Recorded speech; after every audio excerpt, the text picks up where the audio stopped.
I'd really like to see the district review the pesticide use that they use, because they're using cancer-causing chemicals still. And I think we should stop using anything that's cancer-causing in terms of weed removal. In terms of social housing, I would be in favor of using district-owned land as long as it does not remove green space in the parkland, or green space and trees. So former fire hall sites or spaces that have already been developed, I would use, but not green space. Thank you.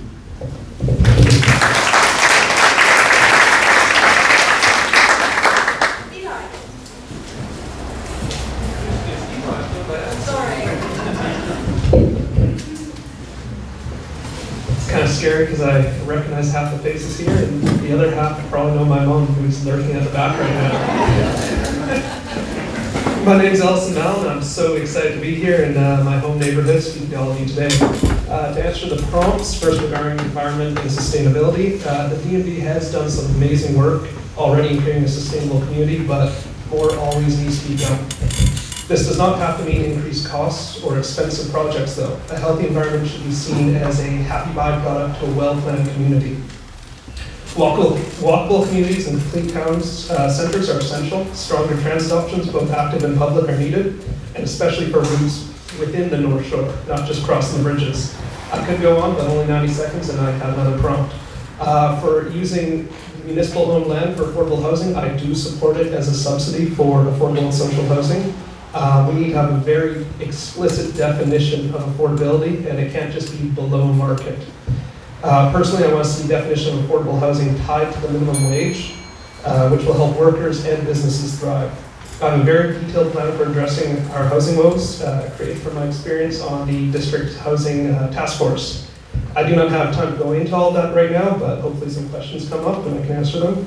But we need stronger partnerships, we need to access all available monies, we need to build more missing middle housing and a full spectrum of housing options. Senior housing, pet-friendly housing, student housing, workforce housing, and I could go on, but I think I'm almost out of time. Thank you.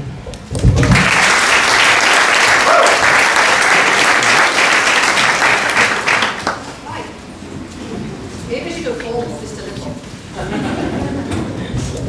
No, just Mike's good. Good evening, ladies and gentlemen. My name is Mike Little. I'm the current mayor for the District of North Vancouver, and it's been my pleasure to serve this community now for 13 years in elected office. Before that time, I worked in transportation and logistics for 19 years. Our family runs the offshore arm for Canfor and West Fraser, and I worked in that industry for 19 years before getting before running for mayor. I'm a former Lynn Valley resident, used to live right across the street, 1300 block of Frederick, and this is one of my favorite places to go for a walk in the evening, so I know the area very well. But right now my wife Kellyanne and I are raising our 4 kids in the Part2 neighborhood, and we're quite engaged out there as well.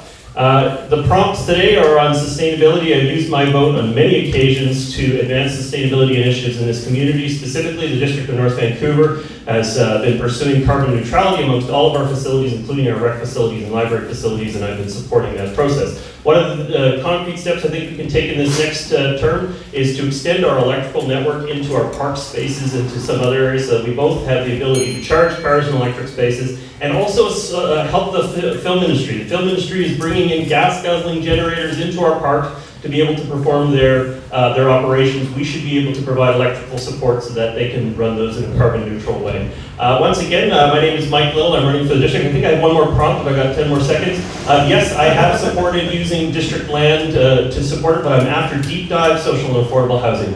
Just slightly off market isn't going to solve our problems. We need to do it with partnerships with the government and use our land. Thank you.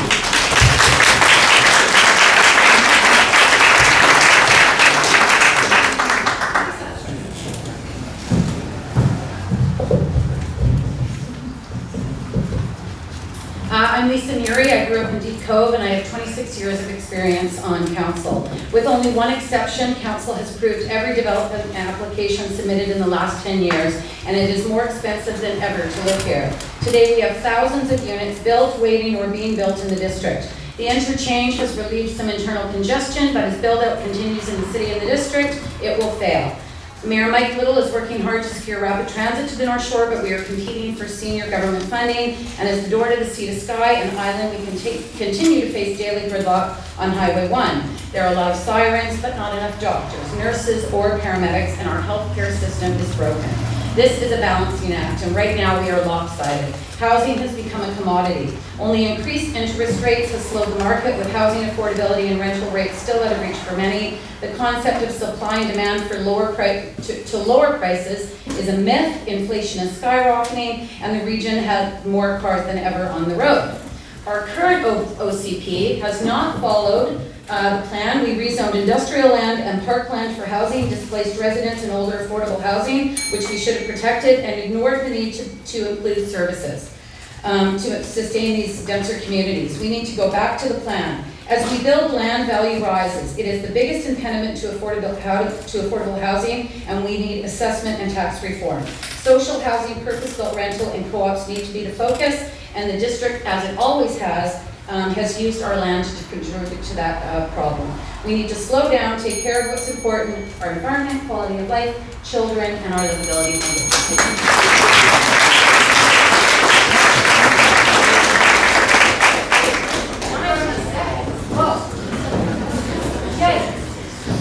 So I'm going to move things a little backwards. I'm going to answer a question first, and I'll tell you about myself when I wrap up. And my name is Herman Mom. I'm not a climate expert, but I've been on the BC Housing Live Green Council for about 3 years. A leading environmental economist at SFU, Dr. Mark Jacquard, said that the average citizen should focus on transportation choices and method of heating to have the most positive impact on the environment. Following that advice, I would advocate for public and rapid transit improvements on and to the North Shore. We need to have a more complete bike lane network. We need to invest in public EV charging infrastructure, especially in major town centers where people live in condos. We need to encourage car shares and secure bike parking in those new developments. Finally, we need to continue the municipal rebate program on converting to electric heat pumps. In terms of policy, we need to look at major policy decisions through an environmental lens. We also need to look at all major equipment and capital purchases for more sustainable options. For example, I'm told that the district will soon be conducting trials with an electric garbage truck. How cool is that? We also need to look at adaptation strategies as well, because we cannot immediately switch everything over. In terms of district-owned land for affordable housing, I do support it, but we need to balance that against maintaining light industrial land to support our businesses. Based on my experience at BC Housing, land is the most expensive element of a development project. If the land is free, then the district can partner with senior levels of government for funding and work with the right developer, and that project should result in a little more affordable housing. Of course, the land will be leased on a long-term basis, never sell it off. These are just some ideas I have based on my 5 years at BC Housing, and I have more. Thank you.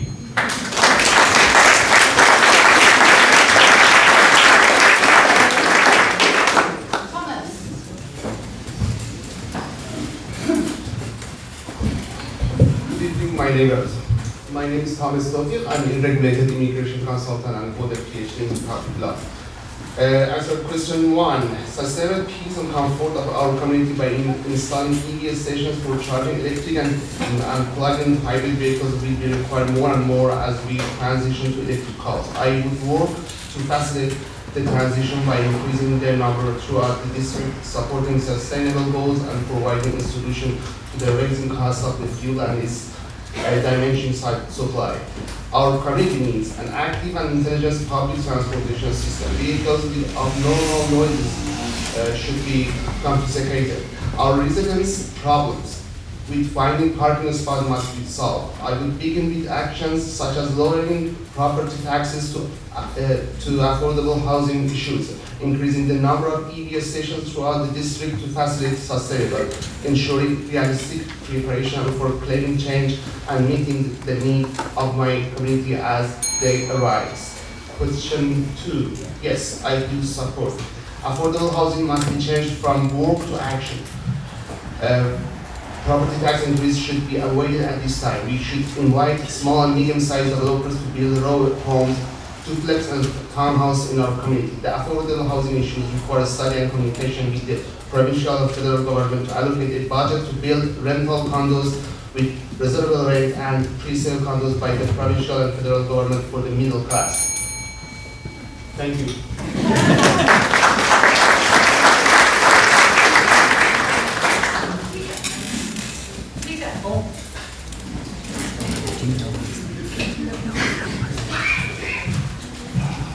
Good evening, I'm Peter T. Van, I'm running for a position on council.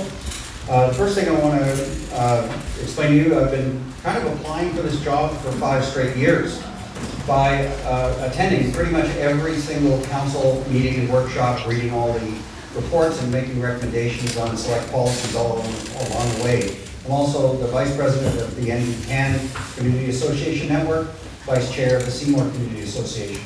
Also have done some volunteering at Part2 Community Center.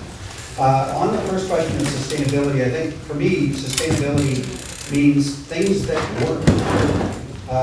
They work with the environment, they work with the finances, they are solutions that actually fix problems. One of the examples that I have not appreciated is we moved in the last session of council to force every new build off natural gas and onto electricity, which is 3 times as much expensive. Yet the future generation plans of DC Hydro to produce electricity, 30% of them are by burning natural gas. That doesn't make sense to me. Why not? Why make people pay more and burn the same fuel? With respect to housing, I work very hard. I see Kelly Vaughn here representing the Emery Village people. I work very hard on that, and from that time on of Emery Village, where I saw it misquoted affordable housing, I begged this council to define affordable as either rent geared to income or housing that costs 30% of the household median wage for Metro Vancouver, not the North Shore. I do support using our land for truly affordable housing.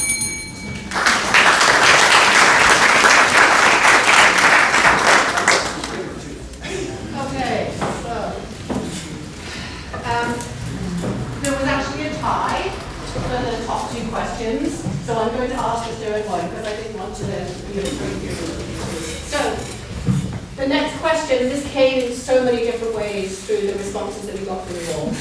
Do you support increasing density in Lynn Valley in the light of our infrastructure deficiencies? Schools, recreation, water supply, storage, healthcare, traffic congestion, lack of transit? Yes or no? If yes, how do you plan to resolve these deficiencies? Because you're all going to come up to answer yes or no. If it's no, you can sit down. First up is Greg.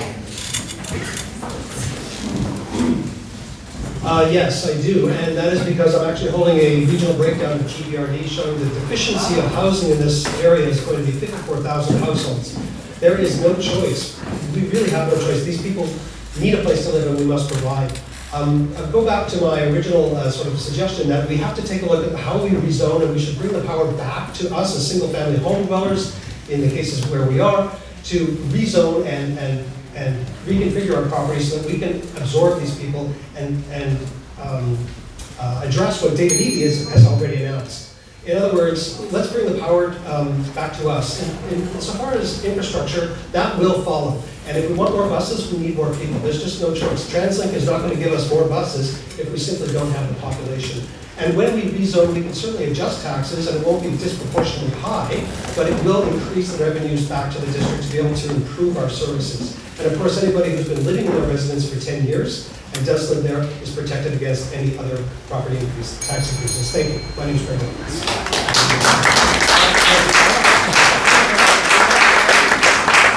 Next up is Peter. And just a reminder, this answer is 60 seconds long. Thank you. I'm not going to sit down, but no. Hasn't Lynn Valley had enough yet? Zero new infrastructure. Zero new infrastructure. No new schools, no new roads. They've been taking away road capacity already. And one of the things that I proposed to council as part of the targeted OCP is we have the last few purpose-built rentals that are truly affordable. Mountain Village is the name of the one. I asked council to do the following: to lower the FSR target in the OCP to 0 increase, so it takes the target off the back of properties like that.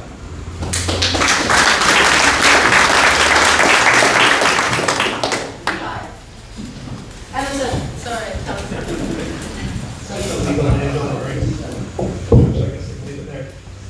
Yes, I do support more density in Lynn Valley. I don't think that density needs to come in the form of towers. I think the conversation has been very binary. We're either going to massive density or nothing at all, and there's this whole spectrum of missing middle housing that we need to be looking at, and that includes duplexes, triplexes, and smaller homes, coach houses, secondary suites. There's all these sorts of things we can do without massive and lengthy projects that clog up our spaces.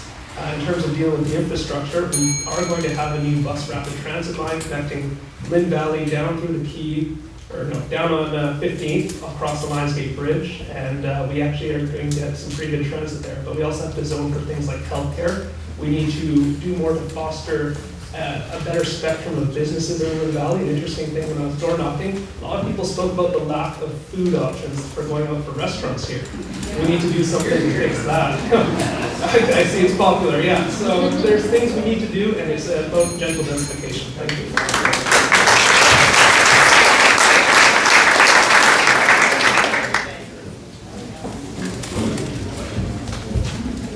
Food options in Lynn Valley. Everybody loves pizza up here, don't they? That's kind of all we have up here. It's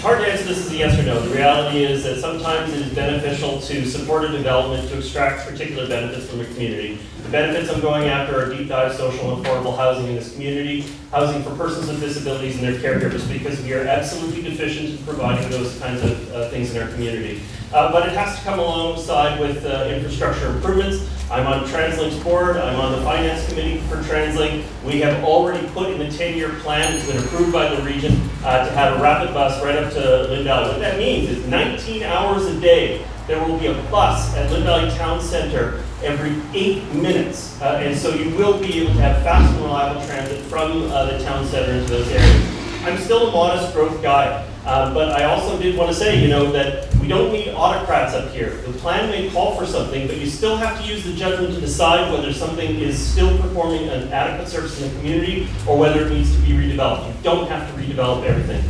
Some of the places are doing an amazing job providing subsidy-free housing in our community.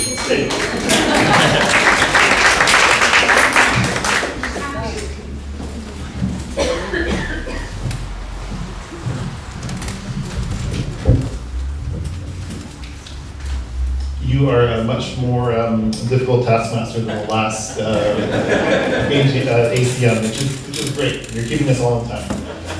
Yes, when I look 20 to 30 or 40 years in the future in this community, the bar is already too high for young families and our future residents to get into the housing market.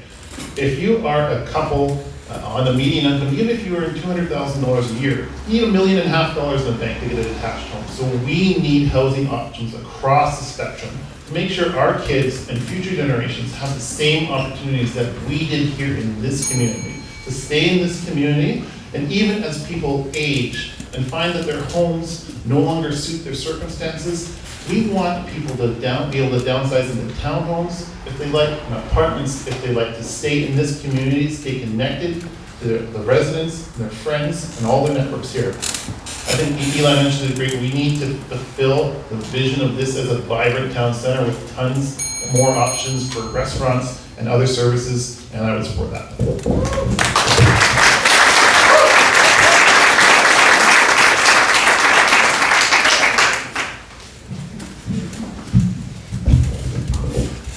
In general, I support using the town centers for growth, but I think we need to listen to the community associations as to what kind of growth that is, and it only should happen if there's proper infrastructure in place, transit infrastructure, biking infrastructure.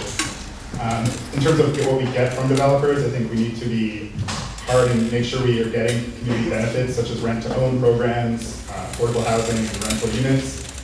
So basically, I think there should be some growth, but not every development should be approved just based on the fact that we're trying to meet some quota of new residents. Thank you.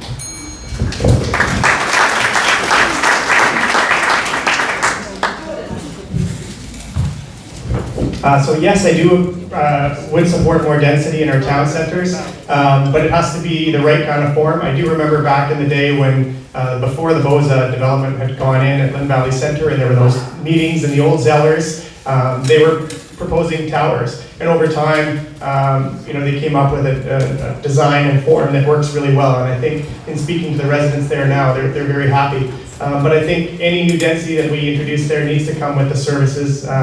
Restaurants for sure. I'd love to see a craft brewery of our own in Lynn Valley. Yeah, I do support it because I think it's going to lead to obviously things like better transit and more opportunities for people and more young families, which we have seen in Lynn Valley over the last several years, more young families moving in, and I love to see that and want to see more of it.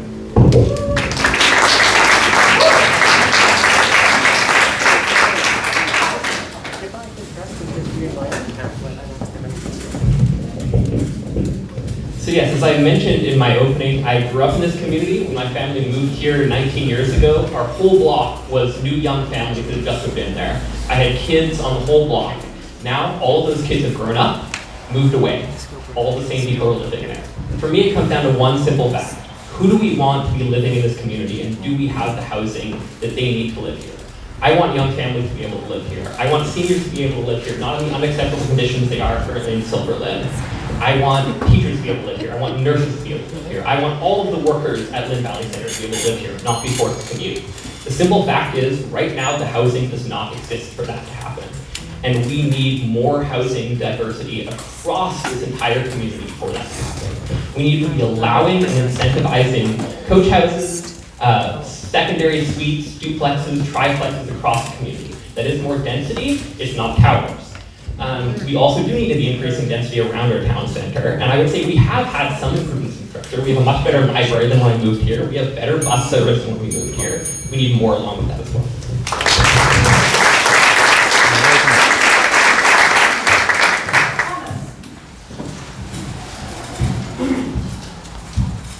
Yes, I do support.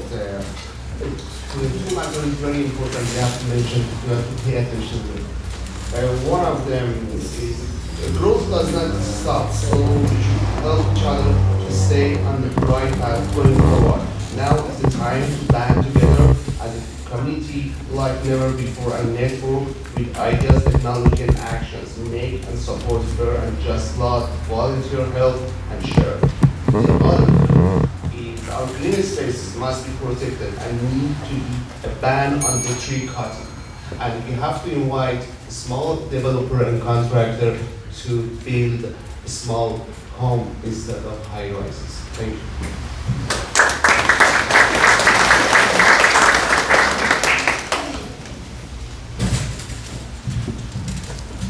I'm a no and me. I'm not going to sit down. My no is I think Lynn Valley has done its share of having development come in here and densifying Lynn Valley. I also think that maybe, but we have to consult with the community and find out what the community wants.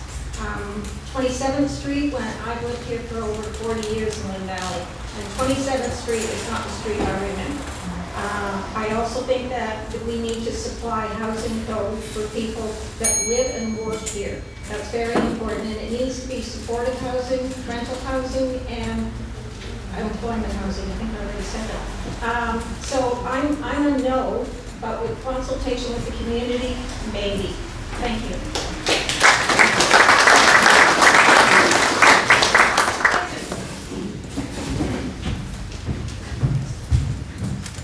Well, I think the decision should be up to the community, the local community, when it comes to density. And the problem with the way that we make these decisions right now is that it's the district council and staff that are deciding on these projects, and also deciding what the developer is going to give back to the community to make it worth your while to put up with this additional density, the additional strain on the infrastructure that this question talks about. So I think that residents should be given a more direct say, at least in what those community amenity contributions from developers are going to be. So it could be, for example, a referendum of the residents of the area that's affected, Lynn Valley, let's say, where you rank order your priorities. What do you really want from developers, right? Is it shuttle buses? Is it more transit? Is it below market housing? Or it could be through the community associations. You know, if there's the appetite for that among the community associations to have that responsibility delegated, maybe that's great. Thanks.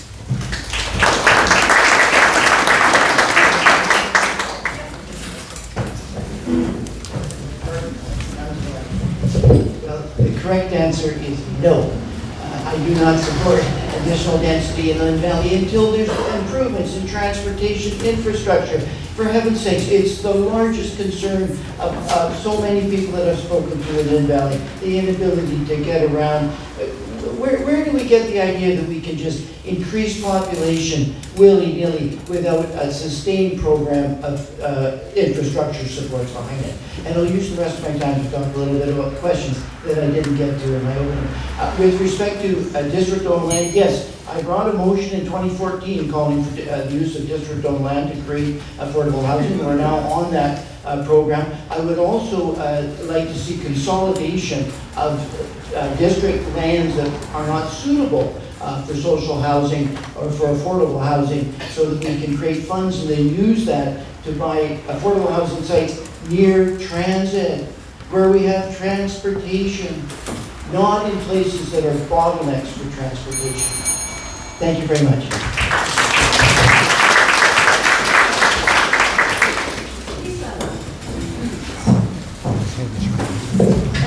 No, for years we have been saying that we would accept density in the municipality with the appropriate infrastructure, and the appropriate infrastructure has changed very little over the years. The interchange will fail in less than 5 years, and that is coming from senior engineers in the District of North Vancouver. We're not the only ones on the North Shore. We have the City of North Vancouver increasing density significantly, and the District of West Vancouver is building another community above the highway in Cypress. And it is all going to be car dependent. We have more cars on the road than ever. The WASP Association for Dialogue is doing a report right now that suggests by 2035 we will have a car for every driver.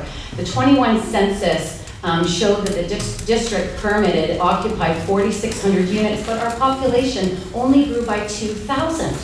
Like, do the math. This density is not doing anything to create affordable housing in this community. We've built more than we've built since the 1950s, and it's more expensive than ever. So we have to slow down, deal with the infrastructure. We don't have doctors, we don't have nurses. We have to get that before we bring any more people here. Thank you.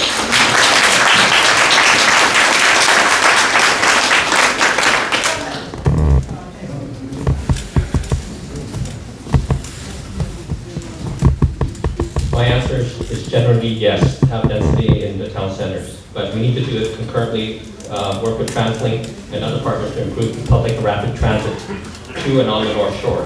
One of the key things is, in terms of additional housing, is the form it takes. It doesn't have to be all condos. You know, we're not building this high rises. We need to build community, and we can do that by having mixed forms such as townhouses and low rises. But it's also the form of tenure. Is it only ownership and rent, or could it be co-ops? Could it be rent to own?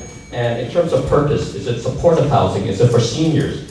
Is it housing for women fleeing abuse? Or can it also be for entry level for young families? Thank you.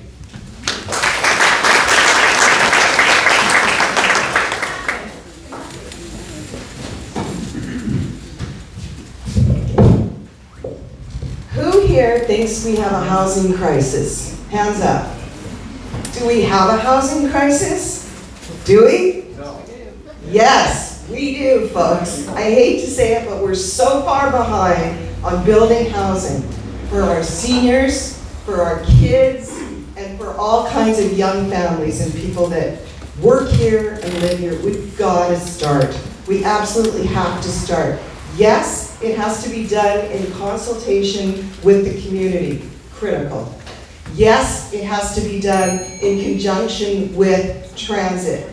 And in the 10-year plan, as Mr. Little stated, there is a plan to have direct routes coming right from Lynn Valley into downtown Vancouver or Metro Town. I talked to Bowen Ma, the parliamentary secretary for infrastructure. She told me we can do it in 2 years. We can do it in 2 years if we're willing to get moving. but it'll probably take 5 years.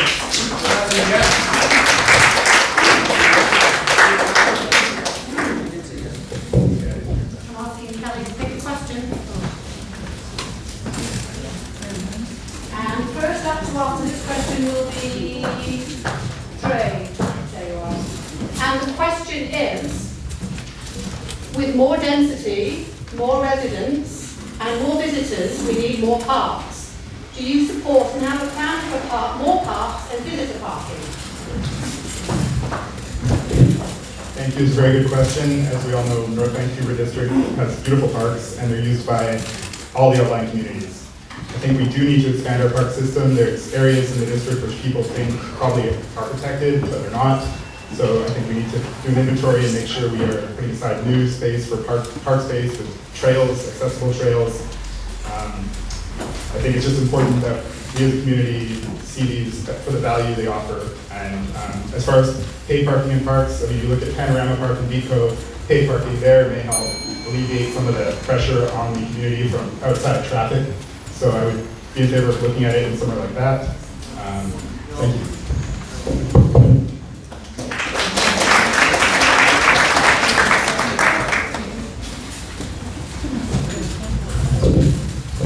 Yes, thank you, and I am in favor of more parks, absolutely. You know, one of the things that makes us special is this beautiful green backdrop that we live in. It is really incredible, and people do come here to visit. I do believe, though, that we should not only have parks out in the wilderness, but more parks for ourselves, for our children, and for ourselves, and when we want to just go read a book or hang out with a friend. Those are equally important. And while, yes, we do need parking restrictions that keep people from just driving here, I would like to see parks built on more transit-accessible routes or routes that already have active transportation built in. This way we can actually discourage car use, encourage people to go out, and address our ecological challenge as well. Thank you.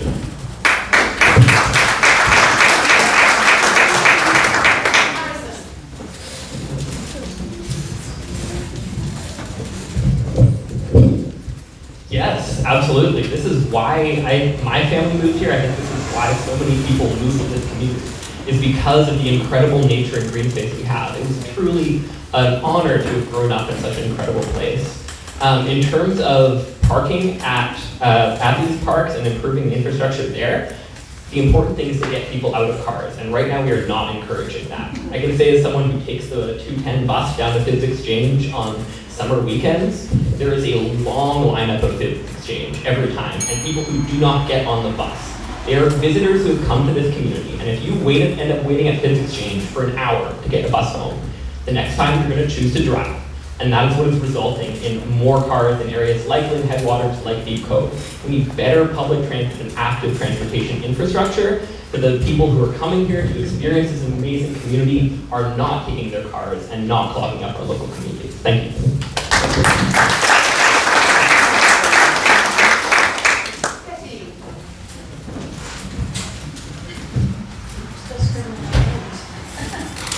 Yes, I am in favor of more parks, and by that I also mean small parks in the neighborhood, so that the children in that neighborhood don't have to necessarily travel to get to one of our other big destination parks.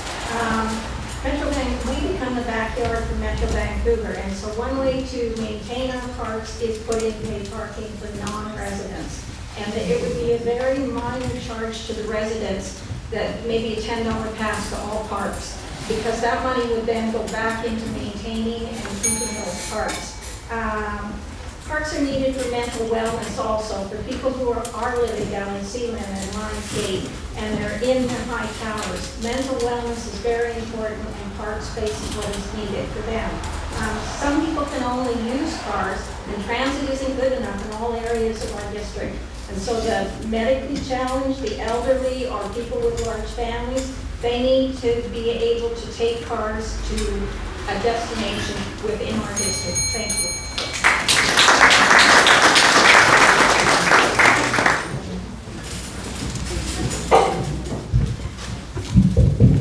Yeah, thank you for the question. I got to tell you, it's going to become an even bigger challenge, because what's happening across the water is they're building smaller and smaller units, And so more and more people are doing destination recreation, where on a weekend, they don't have a backyard, they're not gardening and working around the house, they're living in apartments, and so they're coming to the North Shore and spending the entire day in our parks. And our parks infrastructure is not set up for it. It's become a very major challenge for us. My view is that they need to be contributing back to our park system if they're going to use it. We've been responsible in protecting and supporting parks in our community. Now it's their turn to help contribute to it if they're going to come and use the spaces. That does mean that you're going to have to pay parking with an annual family parking pass for locals that is at a nominal rate, but so that we can still collect off the people who are coming and using our parks from other regions. They're not contributing through their taxes. They can contribute if they're going to bring a car. If they want to come on the bus and they want to walk into the space, they're absolutely welcome. But if they want to bring a car, they should be contributing. Thank you very much.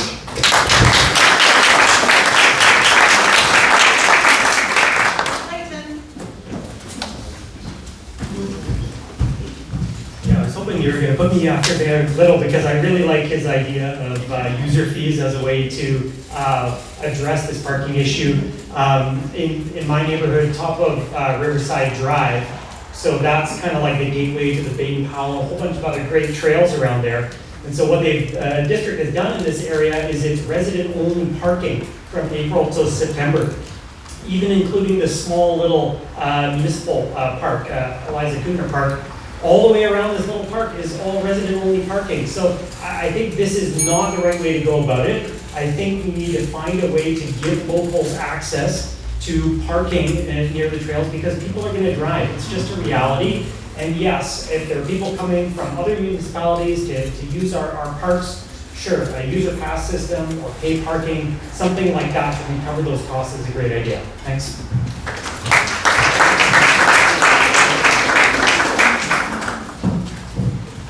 I sit on Metro Vancouver Parks. I also sit on the planning and I represent the district on the board. I will tell you an extra million people came into the park system during COVID. Dr. Bonnie Henry told everybody to go outside. They did, and they came over here.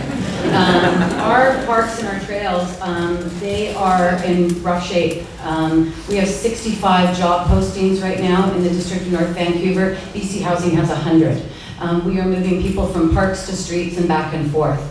The sustainability of our trail system needs a significant amount of financial dollars to be able to bring them back up to a level of what we have always come to enjoy. Quarry Rock right now is closed still because, not because of the pandemic, but because of so much tree blowdown and so much erosion and stairs, bridges that have been built that didn't withstand the winter. And we have to look after that.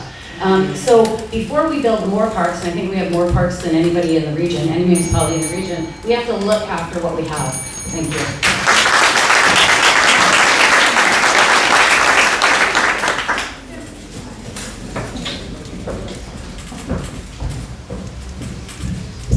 Thank you for the question. On the pay parking point specifically, if we're talking about destination parks where people come from all over the Lower Mainland, I do support pay parking with a permit for residents, which would make it free for residents. And that way we'll get a certain amount of revenue that we can use to enhance our park system. Dealing with the park system broadly, and this plays into my answer around sustainability that I'll weave through as best I can because I missed it in my opening. But we need to protect our green spaces, both our wild spaces, let's keep those wild spaces wild, but also our urban parks. And we need to expand those. This is an unintended consequence of development. We bring in more and more people, but we're not bringing in more and more park space. And we're in fact getting cheated of park space as these parks get crowded out by users. So when we talk about development and bringing in more people, we need to budget in that, in the community amenity contribution, funds for acquiring and creating more parks. Otherwise, our quality of life is declining.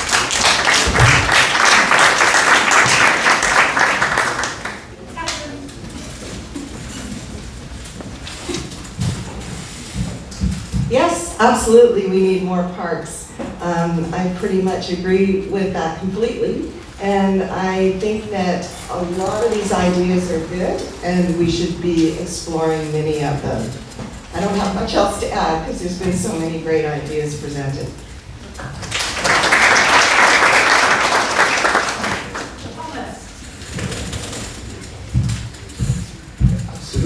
need more parks, but must have washrooms, garbage bins, and pet food bins.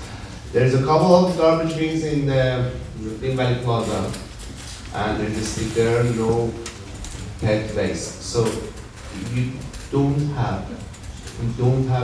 cannot see any pet waste bins for our pets. And for parking, yes, absolutely, we need more parking, and we have to install EV station more and more. We encourage people to use electrical vehicle instead of regular vehicles. So we need some more EV station in our community. Thank you.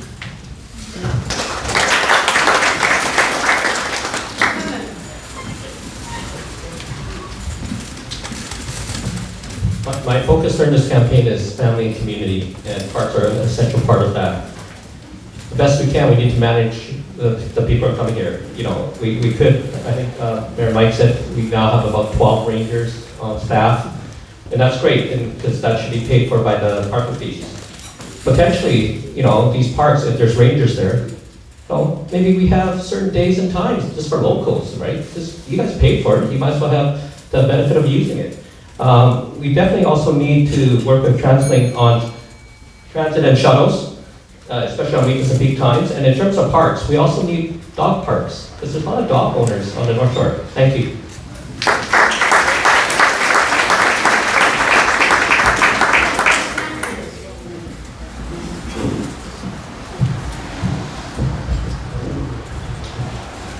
Well, to be honest, I'm actually a bit uncomfortable with the us versus them framing of this conversation, because I go to Vancouver all the time and I enjoy the parks there, and I go to Burnaby and Richmond and enjoy the parks there.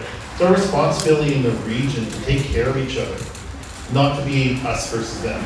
So I do support, especially at our regional parks, our destination parks like the top of Mountain Highway here at Frome, Lynn Headwaters, and Lynn Canyon, increased transit service to make sure that we get the people that are coming to this region out of their cars and they have a choice to get there quickly and conveniently. But also in this community, we know there's so many little parks, creeks, trails in between everywhere. And I think locally, we can use those areas much better. You know, with the preschool, our kids are playing in the forest, and those areas for natural play we have so many opportunities to increase those. And so there's lots of opportunities, and I think we need to come together as a region and realize we have a responsibility to provide. Thank you.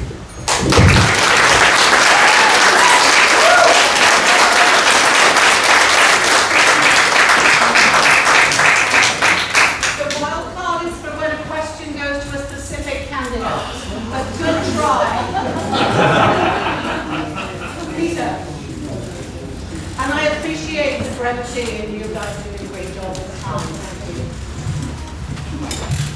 You know, parks are a critical part of our community, and one of the things, we just reviewed the development cost charges bylaw, and it's like they've almost subjugated or subdued the focus on new development paying for their fair share of new parks. We need to do that.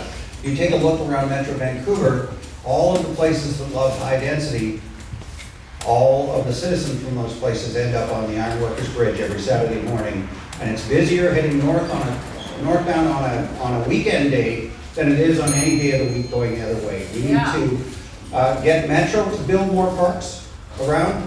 We need to make our parks available to our citizens. Yes, charge out others for, you know, like non-taxpayers for parking, but back it up with resident parking only so they don't flood out and cram the neighborhoods like they're doing in Blue Ridge. Thank you.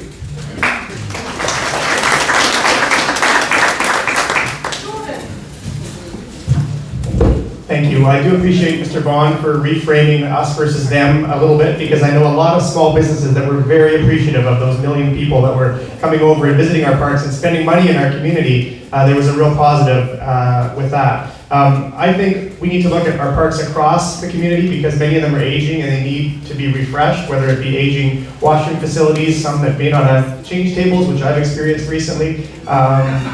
And I think we need to look at, what's in our parks. So, I think some of the pump tracks where little kids can learn how to ride a bike are great. I think we could see those in a number of our parks across the community.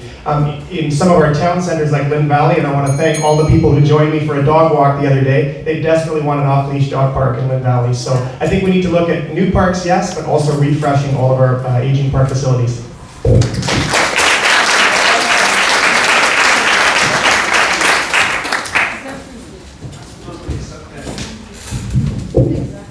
I really love that question because it's, who's going to come up here and say, no, I hate parks? Like, that's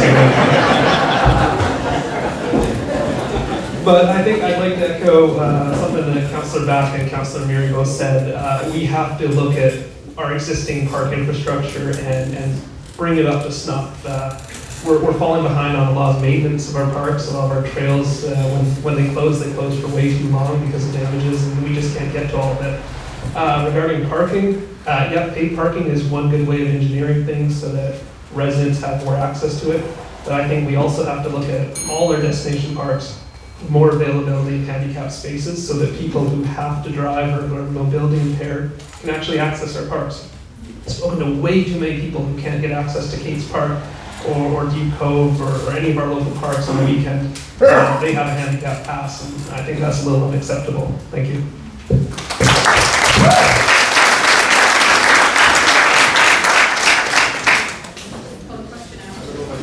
So, Lisa's up first for the next question. And it's quite a specific question, if you're not listening. What actions would you take to acknowledge the environmental and economic benefits that our urban forest trees and urban tree wood waste provides to us at the end of their life? Wow.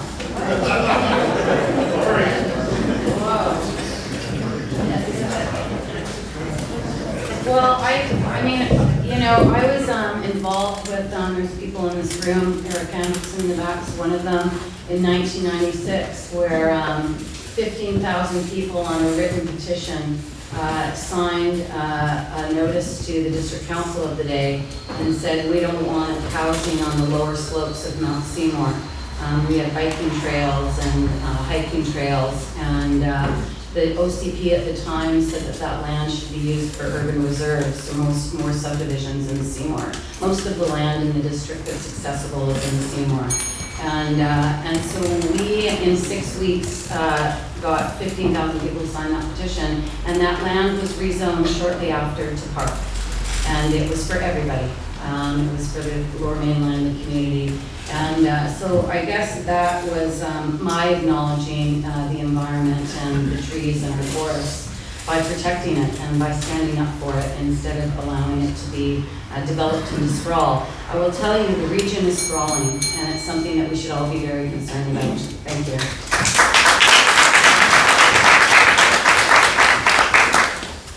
And Lisa, very briefly, that's the question.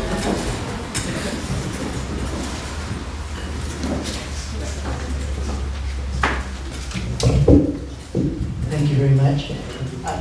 I will say that my voting record on protection of forests and tree canopy is impeccable from my point of view, and that I have always voted for nature. I have always voted to protect urban forests and consider them as precious. When we remove an urban forest, from my point of view, we're removing something that we can never get back, and which our children and grandchildren and descendants down the line will look with criticism if we have taken these precious lands, which have creatures among them, and turned them into housing. And the pressures to do that are always there. So, and we've witnessed them on council, and we've heard people advocate for turning green space into development. So I will stand by my record. I will continue my record. I sometimes ask myself, what would my late mother be proud of in my service on council? She would be proud that I have saved some trees. Thank you.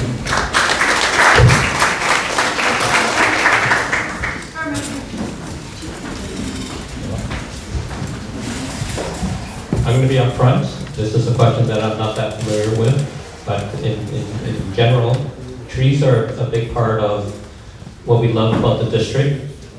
and we should do what we can to preserve it, but we need to balance that as best we can when we develop. But we need to preserve our trees as best we can. Thank you.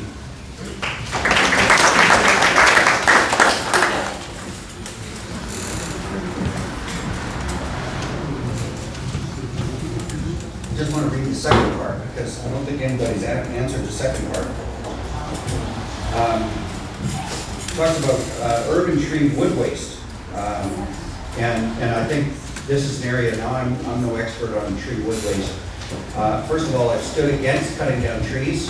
A decision was made in this term of council to cut down trees in Maplewood Park. There was some debate about whether it was an official park, but it was trees.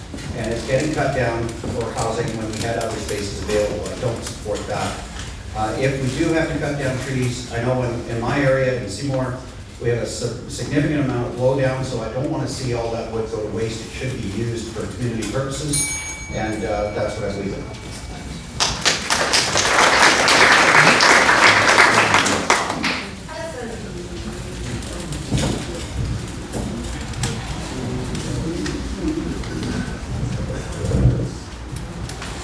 So our urban forest trees and urban tree wood, yeah, okay, I love trees. Again, I don't think you're gonna get anyone up here saying, let's cut down the trees.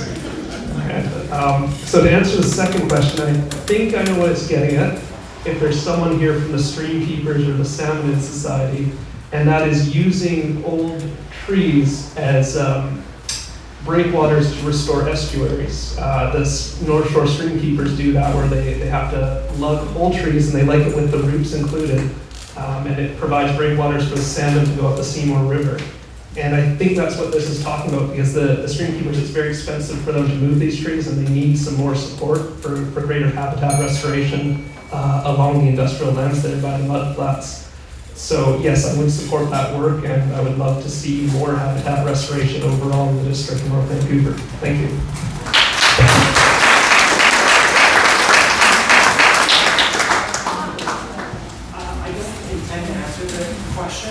But I don't really understand the wood waste part of it. I'm wondering if the person who asked the question is in the room, if I could give my time to them so they can give us more context. That's a great idea, and thank you. Is the person who asked the question in the room?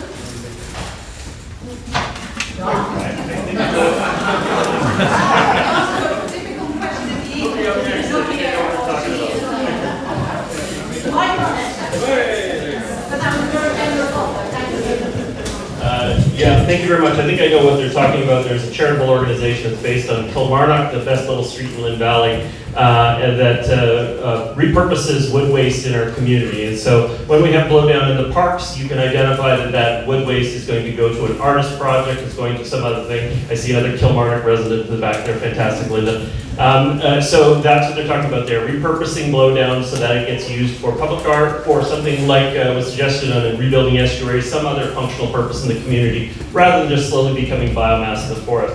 But we do need to have a longer discussion about the health of our forests. Our forests are struggling. The hemlock that was planted there, that came into our forests about 120 years ago, has reached its mature life, and it's coming down.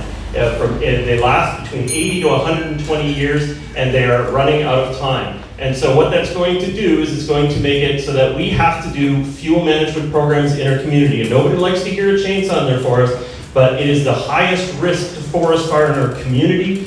Your houses need a fire break between them, and the forest needs a fire break between us, or else we will cause the forest fire accidentally. And I think we need to take it more seriously.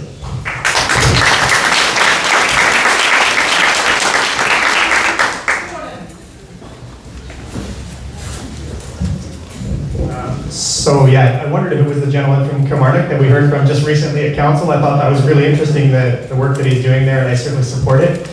In terms of tree protection, with this term on council, we actually took a look at our tree bylaw to strengthen it. It was already one of the strongest tree bylaws in the region, but we are still seeing lots that are being clear cut when new homes are being built. So we did make some enhancements to the tree bylaw. And then we also have the urban tree canopy project, where residents could come and get a free tree and go plant it and help build the tree canopy. And I think, having been through a heat dome now, we all really appreciate the value of an urban tree canopy.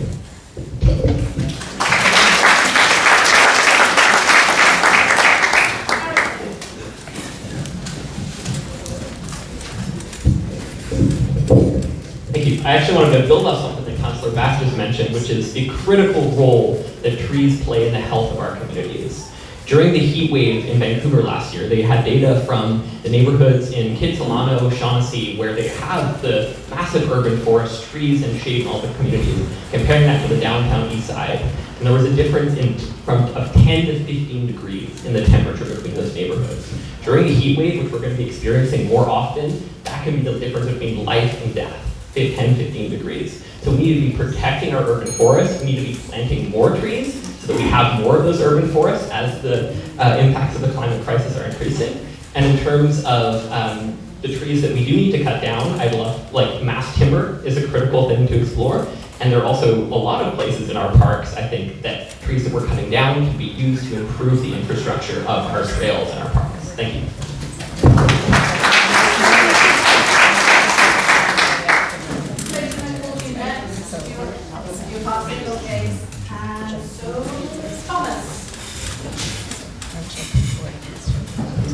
My priority is the sustainable peace and environment for our community, and tree cutting must be banned. Thank you.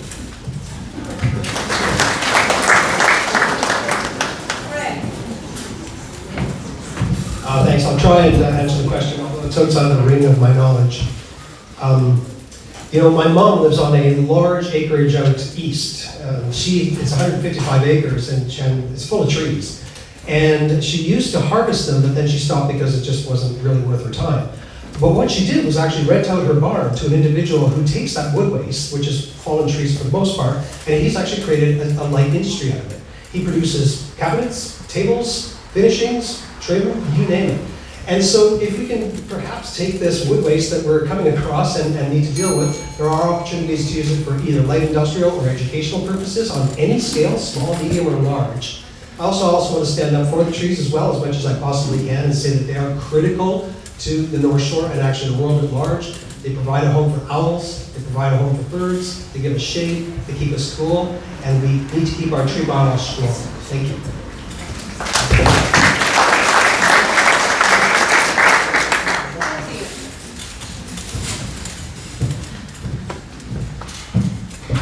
We need to protect our trees because they provide the canopy, such as already has been said about when we had the heat wave. It provides shade. They also absorb a lot of the bad GHG gases that are in the air from our heavy car traffic and transportation.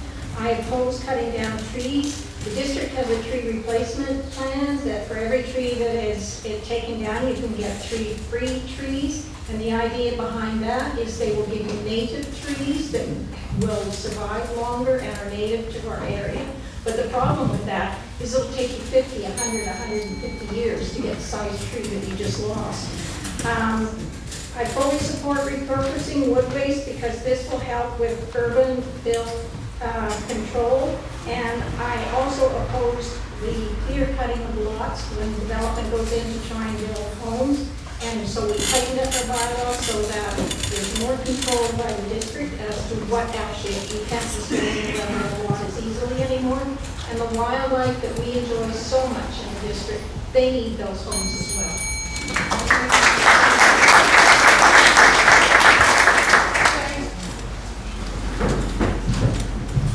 Thank you. Those are really important questions. I'm going to specifically talk about what happened in Peak Cove about 2 years ago. 60 large trees were taken out for gallant storm drain replacement. No one's going to argue that that project wasn't necessary. 30 trees were taken out for storm drain. 30 additional trees were taken out for a temporary road. I've been talking to local residents. It sounds like they were not properly consulted with. The reason I bring this up is because it could happen elsewhere in the district. And this is just an engineering decision that did not go to the Port Council. At least in terms of, they seem to be unaware of the amount of trees that were taken out. So I think that these type of decisions with 60 or 30 large trees need to be taken out, council needs to be made aware, and local residents really need to be made aware and consulted with. Because in that situation, a lot of residents didn't feel like the temporary road even was necessary. It could have been mitigated through other measures. Thank you.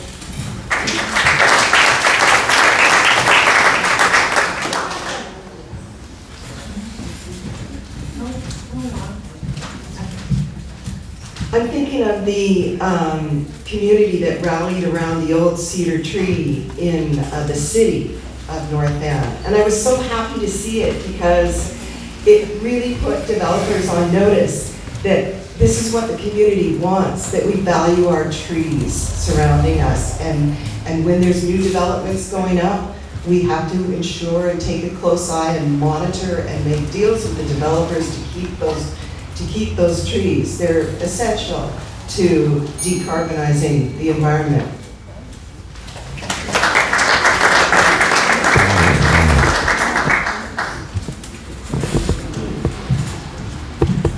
I'm going to take a minute just to read the question again.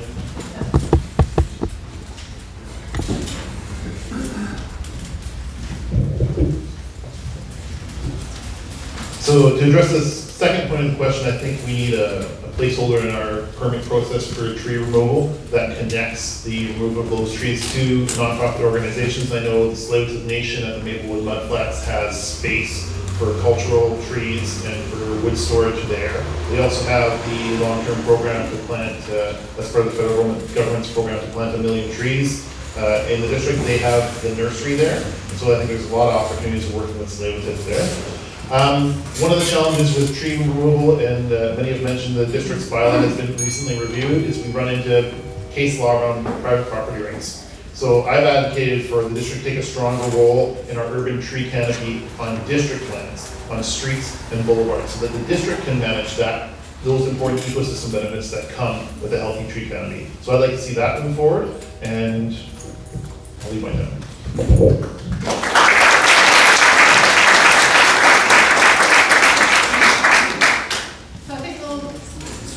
Change the pace a little bit. This is a yes, no. No wild cards. Yes, no, and we're just going to start with Jim. So the question is, are you in support of the provincial government overriding municipal process and potentially eliminating public input on local development proposals? Shall I read the question here? Yes. I think you show hands. Microphone. Are you in support of the provincial government overriding municipal process and potentially eliminating public input on local development proposals? No. No is the answer. Okay. Is it okay? Is anyone? Yes, go ahead. So that's the question I've been given, so that's the question we're going to ask. There's no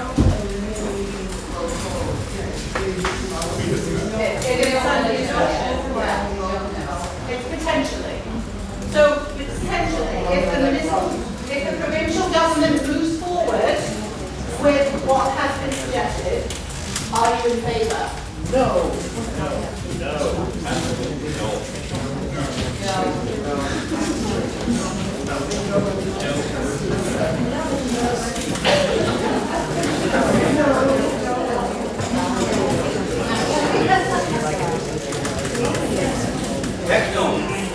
Well, we have a variety of responses. Okay, so the next question. I'm just going to answer this one out there. Okay.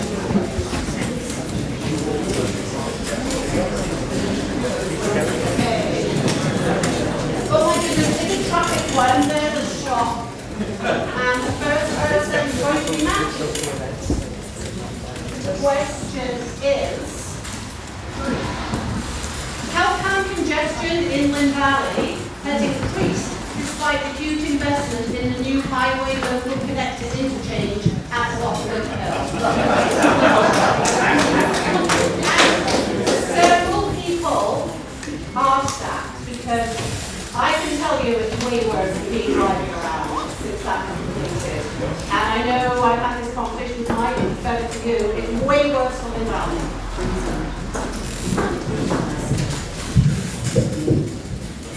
Do you want the engineering technical answer or Whatever you'd like to give it. So I think over the past 50 years, the engineering discipline has not provided correct information to the public about the effectiveness of highway and capacity expansion on reducing congestion. Specifically for Lynn Valley, They put a new interchange at Keith Road that now has 3 traffic signals, a very large traffic signal at Keith and Brooks Bank, which takes over 2 minutes to get through. So it's not a solution for people coming out of Lynn Valley in the afternoon. I don't drive that much anymore, but even when I rode my bike down Mountain Highway, it was very easy to get right to Keith Road, and now you have to stop multiple times. So it wasn't the solution for Lynn Valley. It did help east-west traffic. I'm skeptical about how long that's going to last for. Jim?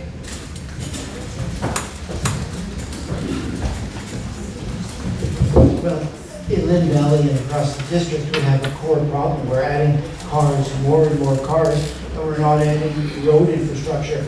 We tweaked the road infrastructure with a $180 million investment in the interchange, and many have observed that it didn't provide the panacea that we hope for. Parking lot. There is one thing we can do as council. We can stop making a bad problem worse. One of the last acts of this council, in a 3-4 vote with Councillor Murray Forbes and I opposed, was to approve a 27-story concrete tower at Marine and Cap with 330 parking stalls, ejecting all those cars into the busiest intersection in the district. It's bad climate, it's bad transportation policy, and given that there is absolutely no services provided with that tall concrete structure, it's bad social policy. We can stop making a bad problem worse by getting the right kind of housing and not having more and more of these parking stalls and big towers.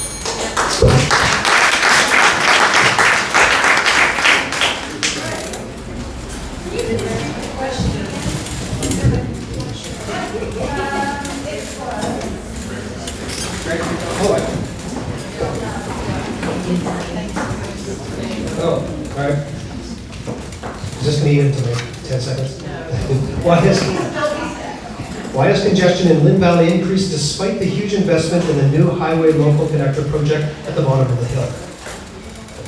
I am no engineer, that's for sure, and I believe that the real answer lies in a lot of analytical data and science. However, I will say this, that particular piece of road is subject to traffic from Comox to Chilliwack, and it's also me taking my daughter to soccer. And we are sharing 2 lanes, and that is the challenge. More and more people are moving away from large urban centers as work from home permits. We happen to know 3 families who have moved over to the island, and they do hop on the ferry, and they do come down the upper levels and down the cut and get trapped there. That backs up onto Keith, and that bungles everything up. I think we have to remember that we are hemmed in by ocean and mountains, and we cannot build a belt road system. We must come up with other solutions that don't involve cars. Thank you.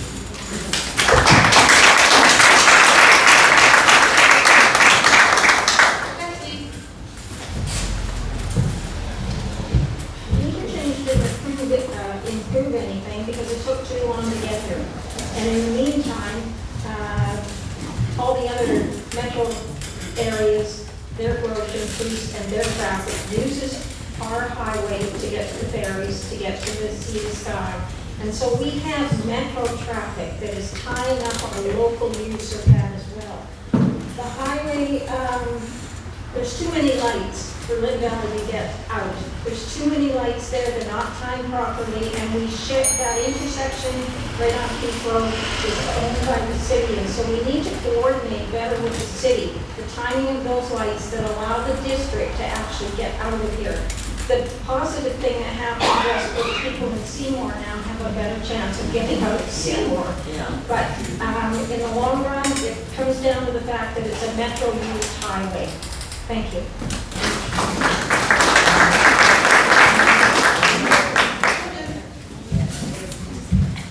So I'm not able to give the sort of technical answer that we've heard from Matthew, but I can say that it has improved east-west connectivity across the district, but I do agree, it is harder and harder to get out of Lynn Valley. But I think we need to continue to work and collaborate with the province to see if there's more that can be done, as well as the city. And I think Councillor Forbes' point is well taken, and that we can work on the light timing and things like that. But a $200 million interchange, it just isn't the fix that I think a lot of people were hoping it would be.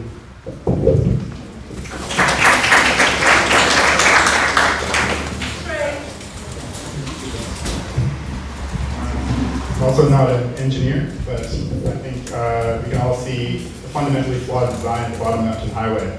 I mean, when you're traveling within North Vancouver and not getting on the highway, you're waiting and waiting, and then when you get down to where the people are getting on the highway, you just go straight through. So there's something wrong with the design there. We have 2 lanes going north on that road, Mountain Highway, and 1 lane going south. So if I would look into exploring switching that up. Why not have 2 going south, 1 going north? Just thinking outside the box. Thank you.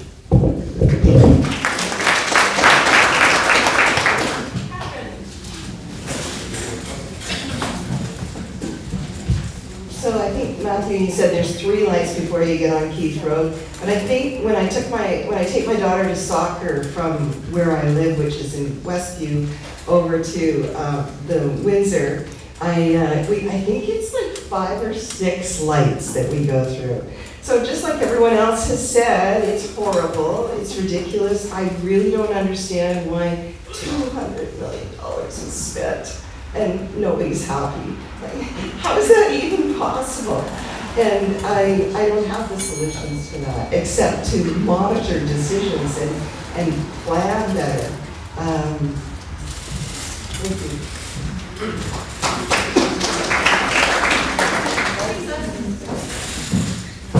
Well, the project wasn't completed. The recommendation from a community task force that the district put together with the provincial government was to run extra lanes up the cut. If the lane that you take now when you're coming down the cut to the new interchange had connected with the top of Lonsdale, it would have been a game changer, and the same on the other side heading westbound. That's what we needed. The federal government did not want to replace the bridge at the bottom of the cut. They thought there was more life left in it. And the provincial government wouldn't put any more money into expanding those lanes. Lynn Valley is used as a rat running. If the highway's backed up, it's like, oh, we'll just go up the Westview interchange, we'll go along Queens, or we'll take Lonsdale cutoff, you'll get into that lane, you'll come down through 29th and down Kirkstone, right? It's rat running. It's trying to beat that traffic that is backed up on the highway. If the government can put, we are the door to the island and the sea to sky, and those 2 areas are growing. They need to put the proper infrastructure in so we can actually move around. Thank you.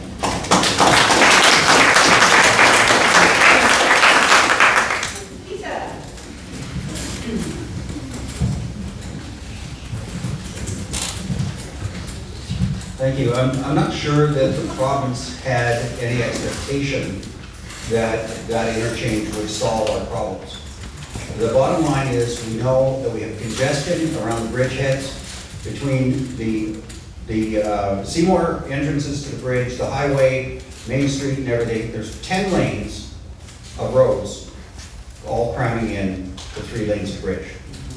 It's time to start talking about a new bridge that is going to let traffic flow through there. The other problem is that the province was in charge of this project. They used it to throttle traffic off the highway. They didn't seem to care if that meant more backups in the neighborhoods. We need more collaboration between our municipality and the province to solve those problems.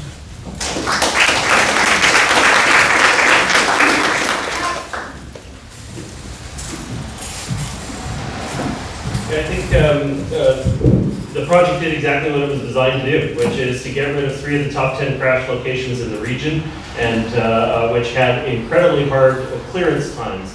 That meant it would take up 45 minutes to clear an accident at that old white knuckler down by Main Street getting onto the highway. So this project did succeed in dealing with those crash locations, but it solved the province's highway problem on the backs of local roads, and that's where we need to have advocates that can press back and say that this isn't fair to the municipality. You should also know that all of the intersections that lead into those spaces are controlled by the province, not by the District of North Vancouver. We have to fight with them on a regular basis to change the timing. This is a multi-purpose document here. You can fan yourself, but also on the back of it, you're going to note we still haven't had a lane increase in the North Shore since 1968. We need to manage growth while we get a commitment from the province or federal government for a long-term replacement of the Iron Workers Memorial Bridge. I completely agree with Peter's comments. Thank you very much.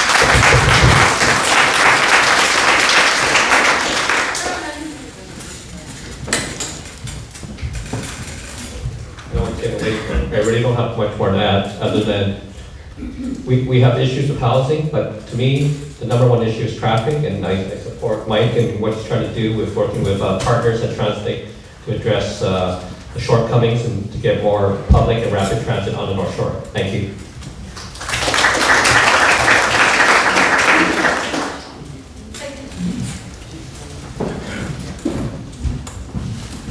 So I think we need to start thinking about ways to control demand on the roads, because we have these big peaks, you know, on weekday afternoons and on weekends.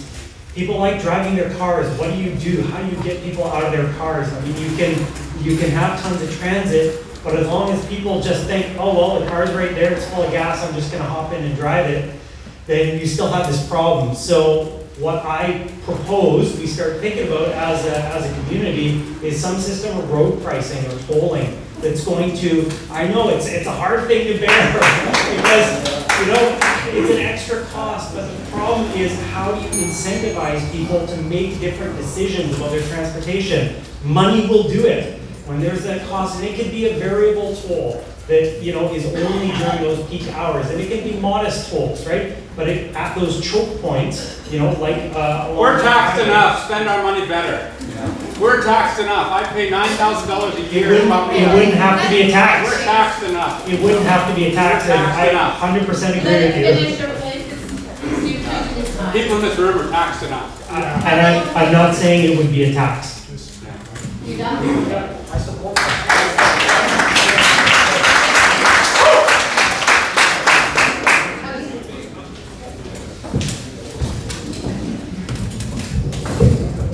So a lot of good ideas proposed.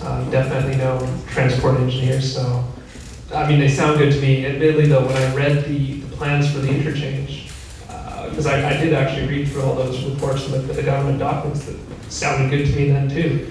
So, you know, maybe I'm not the best judge there, but I do think, like, what if that $200 million was spent on transit? What would that have done instead? Or, you know, we're talking about a bridge replacement. Well, we put that $200 million towards, you know, starting a bridge replacement. There's a lot more that could have been done. Yeah, it's synchronizing the lights. I think Mayor Little did mention about how it is the province of BC, and then we've also got the boundaries between the city and the district there. So it's just a gong show of bureaucracy. And so we really need to work better with everyone when planning transportation solutions. Thank you.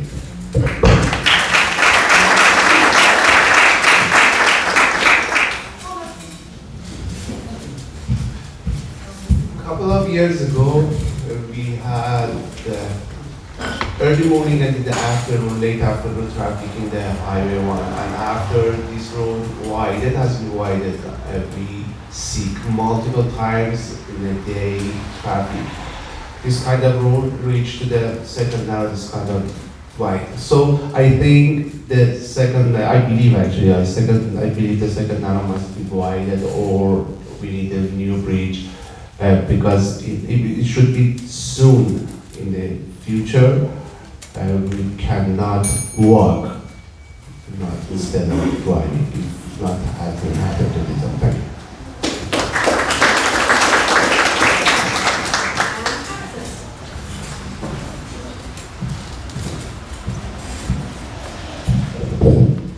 So I'm not an engineer, but I'm going to make a very quick engineering answer before going into some other stuff. So there have been numerous studies across North America that have shown that expanding highway infrastructure does not reduce traffic long term. These studies have shown that within 10 years, traffic of highway expansions, traffic is at the same level or worse than it was before. The way to improve our traffic congestion in the district is we need to get people out of their cars by giving them better options. I take public transit down through Lynn Valley and across the bridge quite frequently. I can say that this new infrastructure saves me about a minute in terms of where transit infrastructure has been improved. And that's the 100 meters between the start of the Lionsgate Bridge, or start of the Second Arrows Bridge and Fifth Exchange. That is the only area where commuting from Lynn Valley, my transit infrastructure has been improved. If you look at the city, they've actually had much better transportation infrastructure because they now have dedicated bus lanes coming towards the bridge. So we need to advocate for the district when these decisions are being made. We need better transportation infrastructure here. Thank you.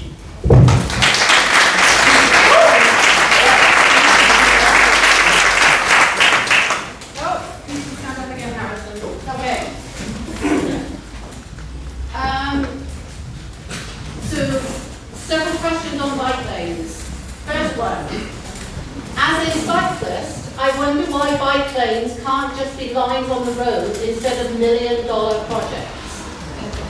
How many more bike lanes do you plan to put on our streets? What is your view regarding the removal of street parking? Why the bike lane on 29th, there's hardly anyone on it?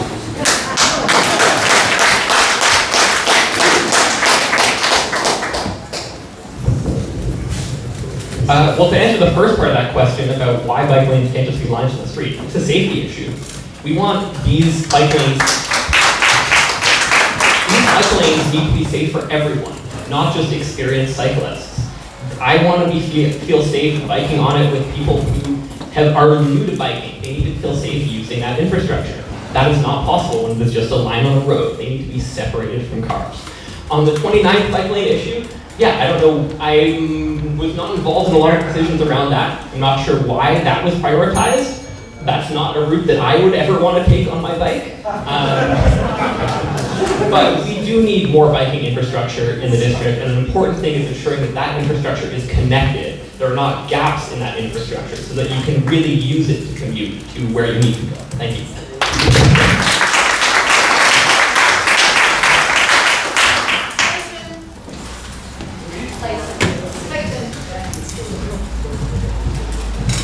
Yeah, as a cyclist, I'm happy to see the cycling infrastructure has really improved over the last decade in the district. But maybe there's a point of diminishing returns, right? The district needs to be responsible with taxpayers' money and not be overbuilding lanes where they're not needed. However, there are good points Harrison made about safety, and so maybe in some areas the safety and separating bike lanes from traffic needs to be done. I think it's a case-by-case basis sort of question. Thanks.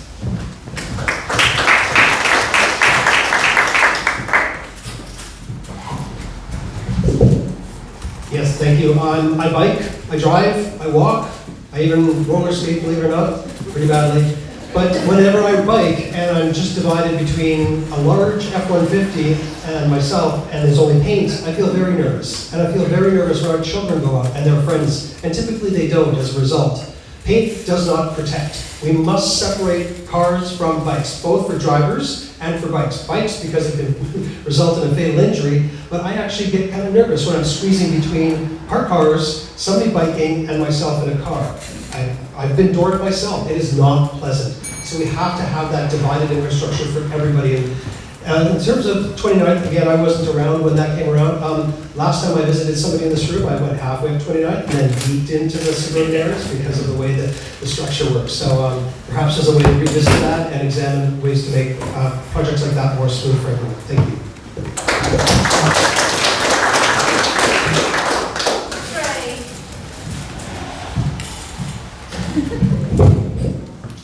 I endorse the hub cycling platform. I also drive and bike. I think everyone would agree, while having separated bike lanes is safer, and no one wants to see more collisions with bikes and cars.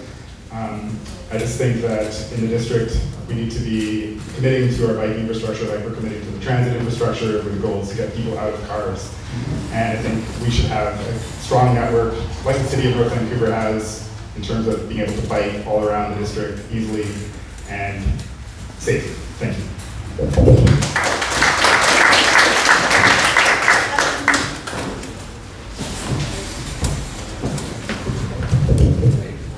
I am the one cyclist who uses the 29th Street bike lane. I like to wear really short shorts and show off my leg muscles as I go up that hill. It makes me feel good about myself. But on that note, I do think it wasn't done the right way. I'm a little confused as to why it was prioritized over, say, a bike lane along Dollarton, which is desperately needed to get to Kings Park. We need a full plan for Dollarton that includes space for transit, cars, and bikes, because that is a seriously underserved area. But yeah, it needs to be separated. I prefer actually combining bike lanes with sidewalks as wider lanes, mobility lanes that can be used for wheelchairs, scooters, strollers, everything. With the 29th specifically, I'm surprised we just didn't continue, because the city built it all on one side. I'm surprised we just didn't continue it on one side on the district as well, and then let the other side open. It would have made more sense. I'd love to see that done now in terms of taking it as an accessibility issue and not just a biking issue. Thank you.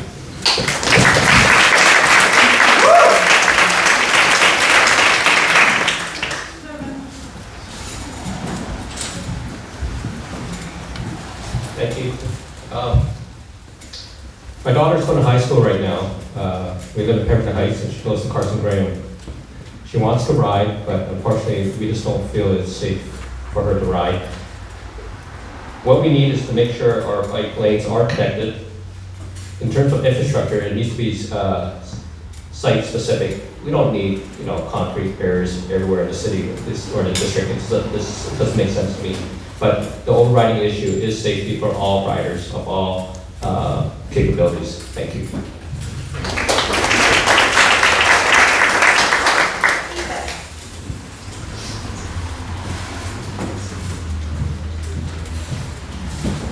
Thank you.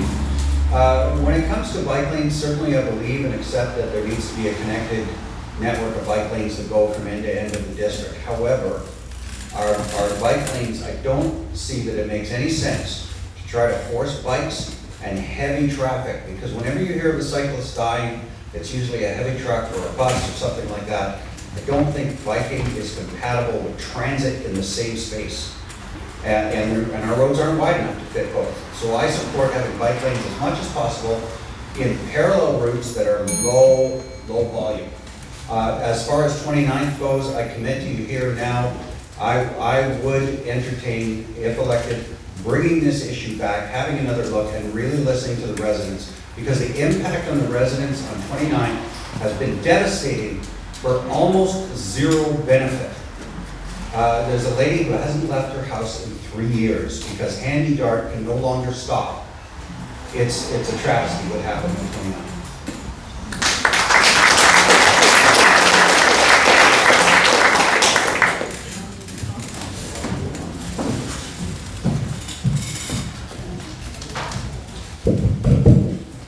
So first of all, there aren't any $1 million bike lanes. The bike lane component of any of the projects, whether it's 29th or Lynn Valley Road, is less than 10% of the budget.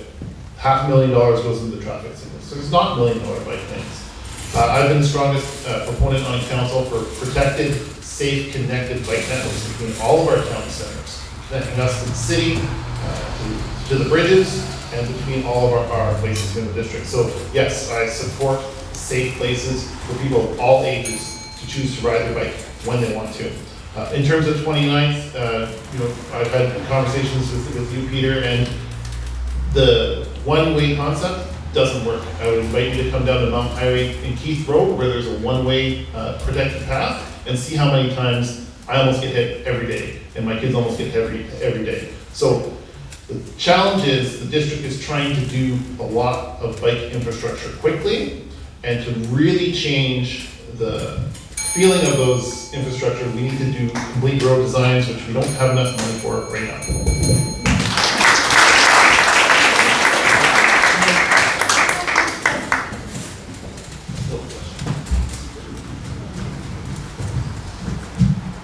Yes, the rapid expansion of bike lanes hits a few speed bumps along the way, but in my opinion, it's good. We need it. It enhances the community in so many ways.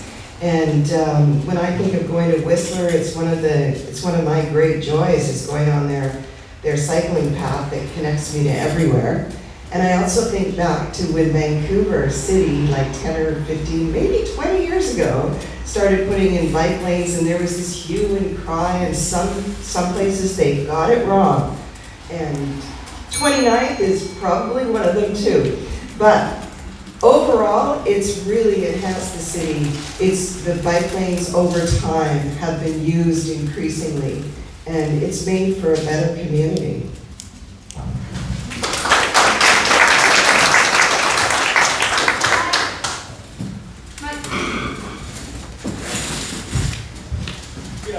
I'm going to say something a little controversial. Why not? We should mix it up a little bit. The challenge is if safety really was the top priority of our cycling community, they'd look more like our motorcyclists. They'd be wearing protective clothes, they'd be wearing protective gloves, they'd be wearing things.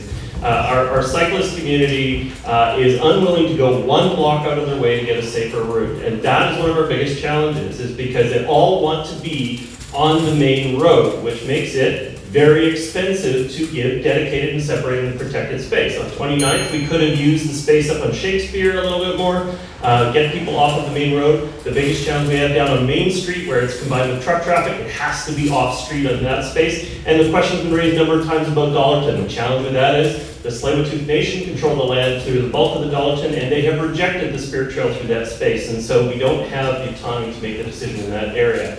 But we obviously want to see the safety of cyclists, but at the same time, when it's downhill, when cyclists can keep up with traffic, generally speaking, maybe there's some alternatives to make sure that we can retain some parking in those spaces so residents have access as well.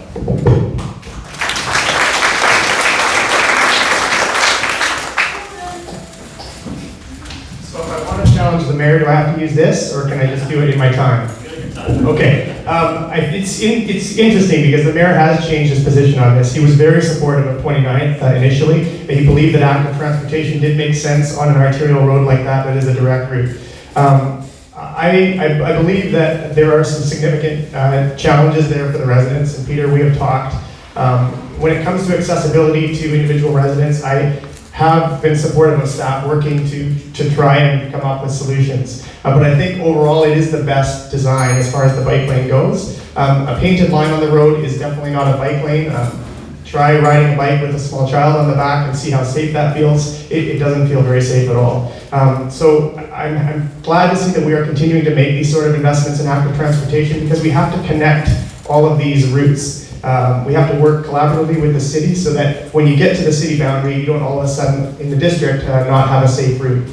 So I am very supportive of active transportation. As has been said, there are going to be some bumps along the way, but I'm pleased that we're going in this direction.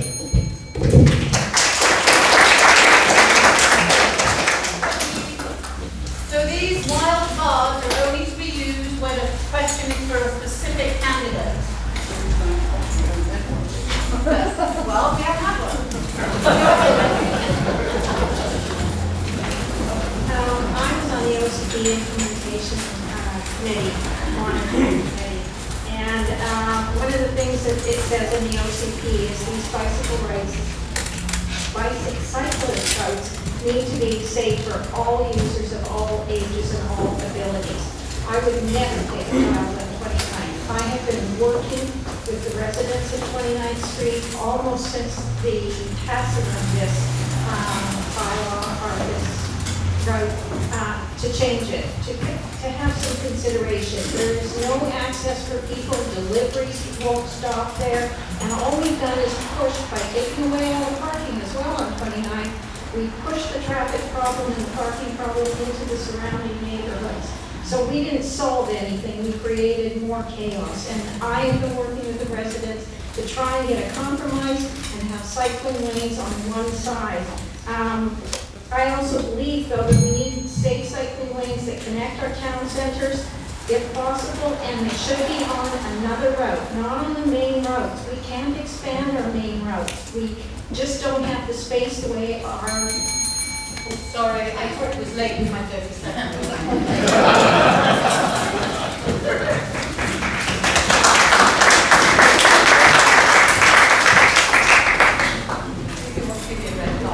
Jim, you're up next. Hello, and I want to speak specifically to 29th because I cast a vote in favor of the 29th bike lane proposal.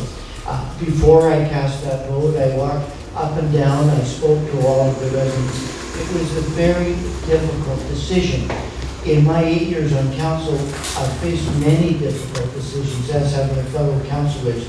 These local government decisions are often challenging, and they pit different groups in our community against each other at times, and they can pit different ideas and different aspirations. So I cast my vote in favor of 29th because I felt that if I did not cast that vote, and if we were to defeat that proposal, we would not be giving any kind of real spirit to our commitment to active transportation. I have a vision of connected bike lanes across the district, people using electric bikes, and in that way, to some small degree, pulling away traffic from our busy streets. And 29th is a small part of that big plan.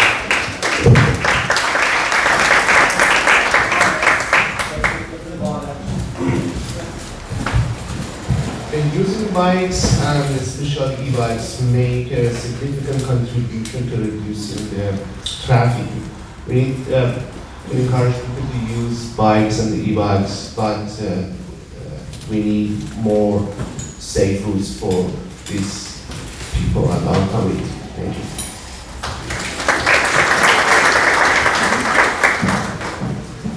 I think we need to prioritize bike lanes in high volume, fully protected bike lanes in high volume. That's where we really need to, improve the level of protection for cyclists. 29th didn't have to happen. We don't have to be divisive with our community. We could have found a middle ground. The middle ground was fully protecting the westbound lane uphill. Because when you're riding uphill, it's harder. When you're riding downhill, it's easier. You know, the people of 29th, they have lanes on the south side. There's lanes in the back. We don't plow them in the winter. We don't plow those lanes. We actually had a consultant come in and say during COVID, you got to provide some parking on the streets because we've got all these delivery vans coming now. Everybody's ordering Amazon and we need a place for them to pull over. So the middle ground for 29th could have been a fully protected bike lane heading westbound up the hill. Most of the cyclists that are coming down 29th or through Tempe Heights, they're turning down William. They're not going to Lynn Valley Road. And the data from the district proves that the uptick on 29th is not there.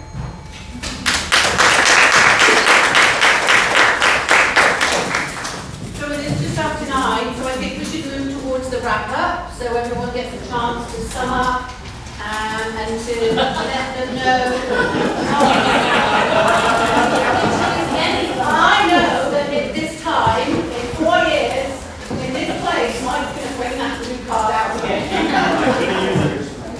So anyways, I'm going to start with, actually it's just a random, but I want to thank everyone for coming, and I know some people are leaving, but this is the candidate's chance to say why you should vote for me. Catherine, you're up.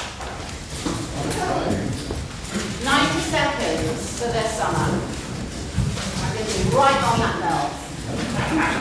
Okay, well, I'm a newbie at this, and I have to tell you, after doing this for a couple of nights, I'm exhausted right now. And I really just want to say thank you so much for coming out and caring so much about your community to be here tonight. I'm pretty much a lifelong resident of the North Shore. I have a 16-year-old daughter who goes to school in the district.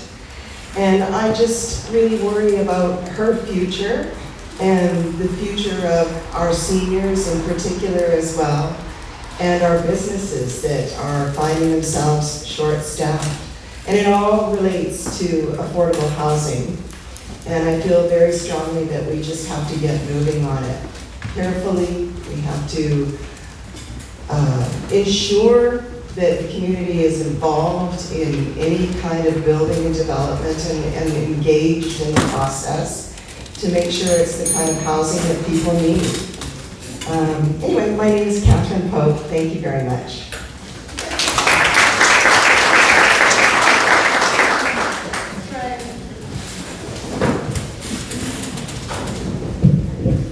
Thank you everyone for attending tonight. Once again, my name is Trey Bell. Over the past weeks and months, I've got to talk to everyone on the stage, and I feel like I can work collaboratively and respectfully with all of them. We'll have debates. Those debates should be based on fact, and we should be respectful and be kind to each other. And we need a strong council working together, moving forward. Over the past 9 months, since I decided to run for council, I've been meeting with people from all across the district, from business, nonprofits, environmental groups, and I think that's the kind of councilor I want to be. I want to be open and available to people who want to meet and talk and solve problems. I think that my vision will be, I will advocate for the children, families, youth, and seniors in North Vancouver, as well as the environment, keeping green space standing, and trying to do something about the pesticide use in this community, as well as continuing with the district's strong commitment to green building standards for new buildings. Thank you. My name is Trey Bell, TreyBell.ca. Thanks.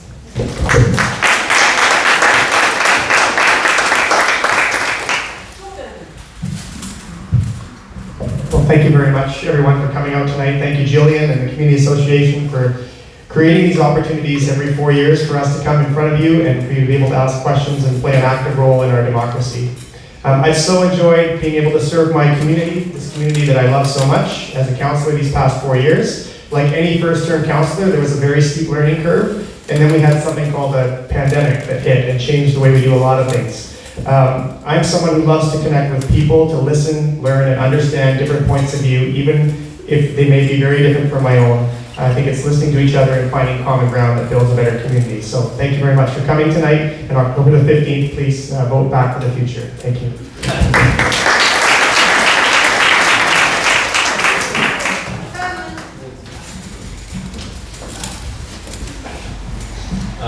First, thank you to the organizers. My name is Herman Ma. Sorry, just someone there who can write down my name. Got it. Thank you. I was born in Vancouver, and I have lived in the district for over 20 years with my wife and young daughter. I'm running for council because I can make a positive difference on council and fight for policies that keep the district a great place to live. I have gained extensive experience working with various levels of government and in management. I've been on the board of the Downtown Vancouver Association for 15 years, and I have managed the BCIT downtown campus for 9 years. In terms of the district, I have been the vice president of the Pembroke Heights Community Association for 19 years, vice chair of the North Vancouver Recreation and Culture Commission, a member of the Community Services Advisory Committee, and North VanCan, which is a network of community associations. I understand the issues that people in the district face. In terms of key issues, we need to address mobility, housing, and to ensure that our local businesses are successful. We need a strong economy because from that comes opportunities for all. These are complex and interrelated issues. Councillors need both new ideas and experience to deal with them. We also need to ensure that we don't forget about the things that make the district a great, vibrant, and safe place to live. On that note, we also need to work with the Board of Education as they have a big impact on our sense of community. During the past couple of weeks, I have spoken to other candidates. Some different experience that I can bring to council is diversity and a deep understanding of housing and affordability. I've worked at BC Housing for the last 5 years. I look forward to representing you on council on October 15th. Please vote for Herman Ma.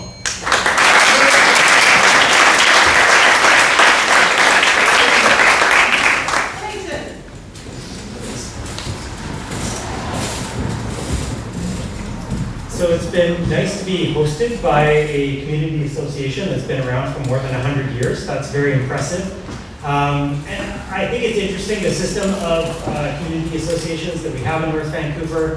What I'm interested in hearing from voters in this election is, whether there's an appetite towards greater empowerment of those community associations to beyond just being consulted, but some kind of mechanism, and maybe it's something we're imagining, 20 years out in the future when the population of North Vancouver is much larger than it is today, some mechanism by which residents get a direct say. So whether it's through a ward system to elect councillors, or whether it's through referenda, or whether it's through some additional powers that the community associations have. And I think the whole question of the 29th Street bike lane has been an interesting lens to view that through, because there are disagreements, and we aren't always going to agree on one issue. And I feel like often those disagreements are better hashed out in a room like this than through a political or bureaucratic process. So my name is Mike Lowett. If you want to hear more of my thoughts, votewellwood.ca is the website. Thanks.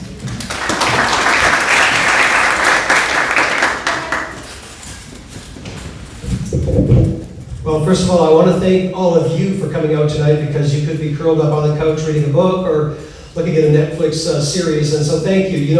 Democracy is a delicate thing, and it is nurtured through collaboration and cooperation. So thank you for being here. I also want to thank the Lynn Valley Community Association and Jillian and her team for putting this together. It is surely a big job, and all the candidates here in front of us. I also would like to give a nod to our hard-working school trustees who show up at each and every one of them and don't get to hold this. And so I think they actually deserve a little round of applause for showing up.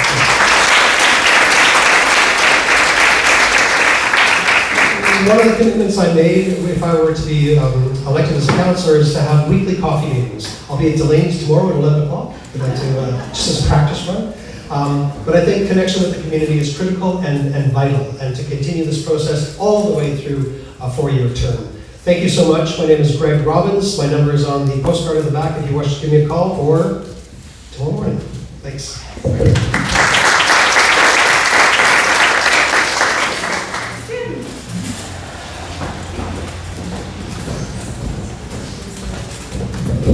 Again, thank you all for coming out. I've enjoyed being with you and discussing local issues with you. I'd also like to specifically thank all of my fellow candidates. I know how much work is involved in putting yourself forward in an election. If there were no candidates, there would be no election. And if there would be no election, there'd be no democracy. So I thank all of my fellow candidates for stepping up. During the last 8 years that I've been a councillor, I've learned a great deal. And in fact, I'm a little embarrassed at how much I've learned, because it says something about how little I knew when I started. If I had the privilege of being re-elected, I would like to use all of that knowledge to narrow our objectives on council, to try to build collaboration with whoever else gets elected, to define some very specific goals around the issues that matter most. And clearly we know what those are. They're investments in transportation, and they're investments in affordable housing, with a view to defining, as I say, a specific set of goals and achieving those, so that at the end of the next 4 years, our council can look back and say we've accomplished something significant to make our community better. Thank you very much.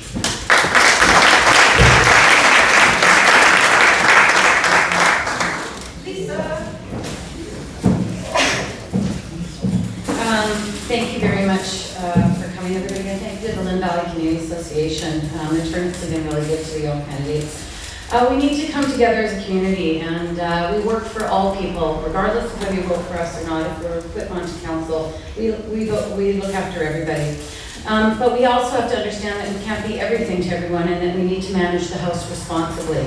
Density has a place, but we have to understand the impacts to what we have already got on our plate before we continue.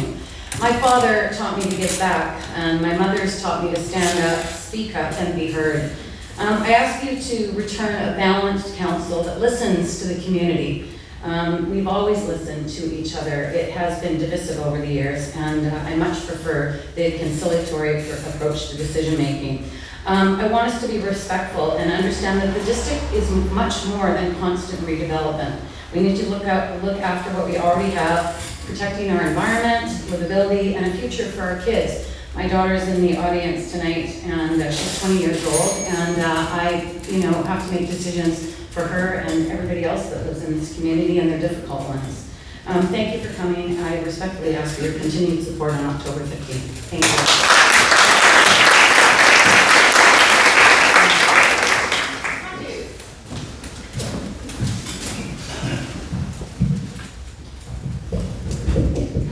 Thank you everyone for coming here tonight. In this neighborhood, we know it's unpleasant, unsafe, walking along busy roads like Lynn Valley Road, Mountain Highway, Chrome Road, or Kirkstone. We'll invest in traffic calming to slow drivers down and make sure our kids can get to school safely. The town center doesn't quite have that feeling, that vibrant feeling that we were really looking for. We'll bring the community closer by investing in Lynn Valley Center with overhead lighting, music, and events. We'll create conditions for diverse businesses, restaurants, and healthcare providers to open and stay in the town center. We'll plan for an exciting, inclusive playground for all the families that are now staying here because of the new housing we provided, and an off-leash dog park for all those furry friends that we have.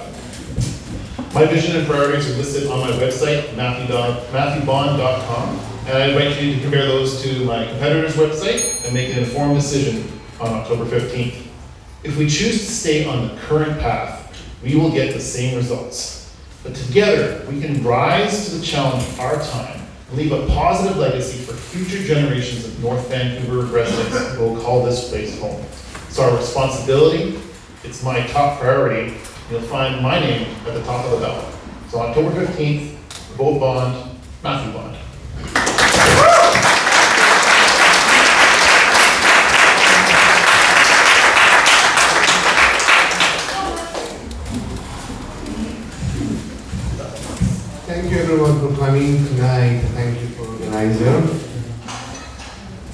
A great community requires great leaders. We need leaders with new visions and the dedication to get the job done. And I believe in making decisions based on what we as a community need, not what I think we need. I welcome using report, studies, community feedback, etc. to make better informed policy making decisions for the community across the board.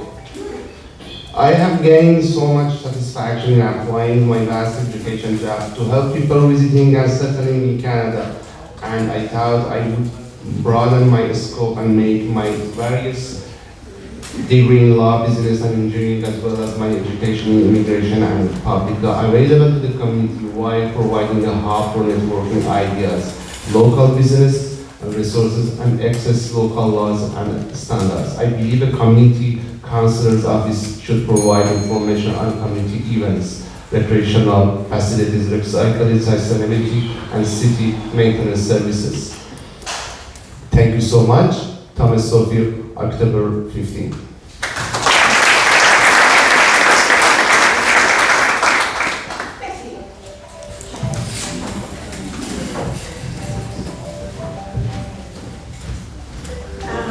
Thank you to the LBCA board for putting this event on. I used to be on the board, so I really appreciate all the work that you have to do this. And thank you to all of you for coming out tonight. I have really deep roots in this community, and I want to continue to work for you again. I will continue to listen to the community voices, to drive for attainable housing, and to check government overreach and spending. As an accountant, I will use my training and skills to maintain and enhance our financial sustainability while balancing and prioritizing our real needs and our wants. This will include an audit of both our capital and operating budget to see if they are still relevant. And in closing, I'm proud this council has managed to develop supportive housing and many rental units by using D&D lands and working with partners. We have started to change the development mindset so that needed seniors rental sustainable housing projects are now being presented with the D&D. I'm Betty Forbes, and I'm asking for your support again on October 15th. BettyForbes.ca. Thank you.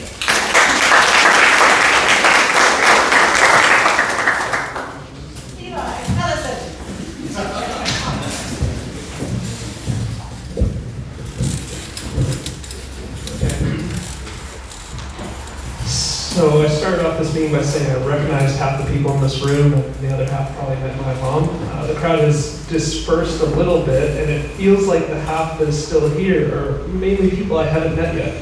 And so I like to put this out at the end of every all candidates meeting. Come talk to me, because this format is great. You get a lot of information really short, and kudos to the Community Association, Jillian and Heather, for keeping us on time, which doesn't always happen in some other meetings. But there's a lot more to be said about my platform. I have a lot of ideas. My card only has so much room. And my invitation is keep me here, talk to me, ask me all the questions you want. I am willing to stay here until I work tomorrow morning at 8:30 in the morning. Last night at the Seymour Community Association, Blue Ridge and Parkgate, they only kept me till I think 11 p.m. And that's an hour and a half away, so I think we can do better. Anyways, advanced voting is the 8th and the 10th, and then general voting is on the 15th, and I believe the two closest voting stations are Ross Road and Eastview here. So if anyone also needs help getting to the polling stations, you can let me know. Thank you. Bye.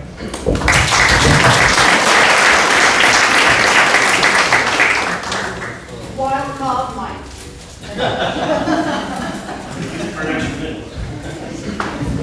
I think the other major polling station in the neighborhood is actually Argyle as well, and so I know that's one of the biggest ones that we experience every year. The issue on 29th is an interesting test, because what you want to do when you're loading up your councils, you want people who can stop and listen. Stop and listen. People who don't have egos in and say, no, that decision's already been made. People are going to say, a year after the fact, is it still working? Is it doing what we designed it to do? And if it's not, what are we going to do to change it to make it serve the community better?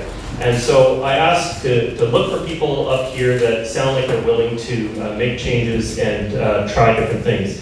I have been serving the community in elected office for 13 years now. I have a very lengthy public record of voting in our community. My wife Kellyanne and I are raising our 4 kids in this community, and we want to make sure that it is a safe, clean, and compassionate community with a close connection to nature. And that's my commitment to you, is to always listen. I've been using the last 4 years to support Meet the Mayors, which means that 4 times a month I have coffees in the community where, whether it's at the library here or whether it's at the senior center in Parkgate, the new rec center down in Lower Cap, or at the Edgemont branch, the Capitol branch of the library, where I sit and listen. People come in, 8, 10, 12 people come in to tell me their concerns with me, no barrier, try to make it as easy for people to come in. That's my commitment to you. I'm going to be available. I'm going to be the kind of person who's going to sit and listen to what you have to say. On October 15th, I hope you support me. Thank you very much.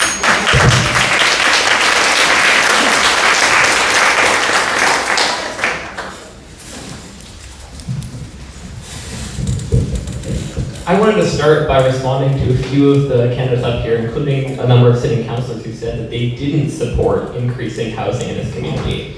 To me, when I hear that, I hear young people leaving. I hear seniors living in unacceptable conditions. I hear teachers, nurses, essential workers being stuck in traffic every day having to commute here.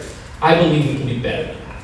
I believe that we can, that does not mean building towers though. I believe that we can increase the diversity of housing in our community, allowing coach houses, duplexes, triplexes, secondary suites. I believe that when we're building density, we can build truly affordable housing so that everyone that we need and want in this community can afford to live here. I believe that when that increased density is happening, it should come along with better infrastructure than a bigger Save on Foods, a bigger liquor store, a bigger Shoppers Drug Mart, is what we got, and a concrete plaza with a few weird sculptures. We can do better than that. I believe that we can increase access to libraries, parks, community centers. I believe that we can improve our public and active transportation infrastructure so that people have a real choice to get out of our cars. And I really would appreciate if all of you would support me, both advance voting October 8th and 10th, which is at Parkgate or City Hall. It'd be great to have one in Lynn Valley, a voting place for advance voting, by the way. And on October 15th on General Election Day. You can learn more about me, get in touch at harrisonjohnson.ca. Thank you all.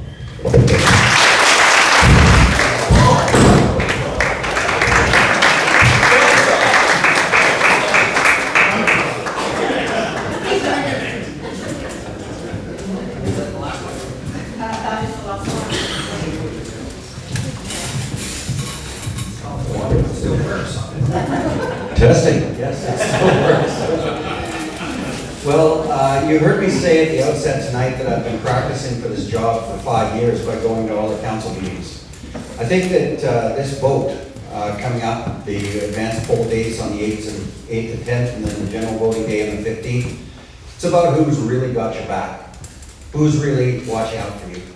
There was a time in this term when Councillor Forbes asked a question of staff during a meeting. What is this about this pilot test coming up to Lynn Valley?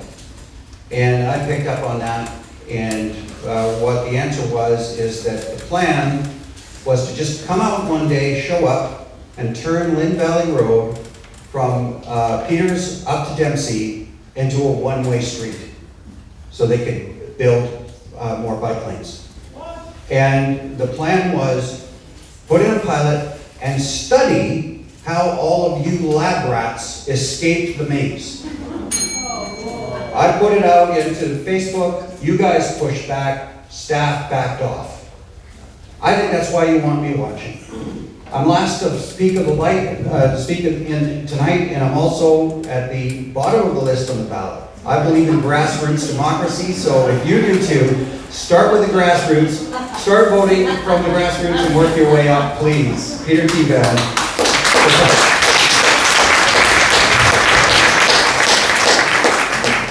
Thank you for coming, thank you for staying. Please vote. Please tell your family, your friends, your neighbors to vote as well. It's very, very important.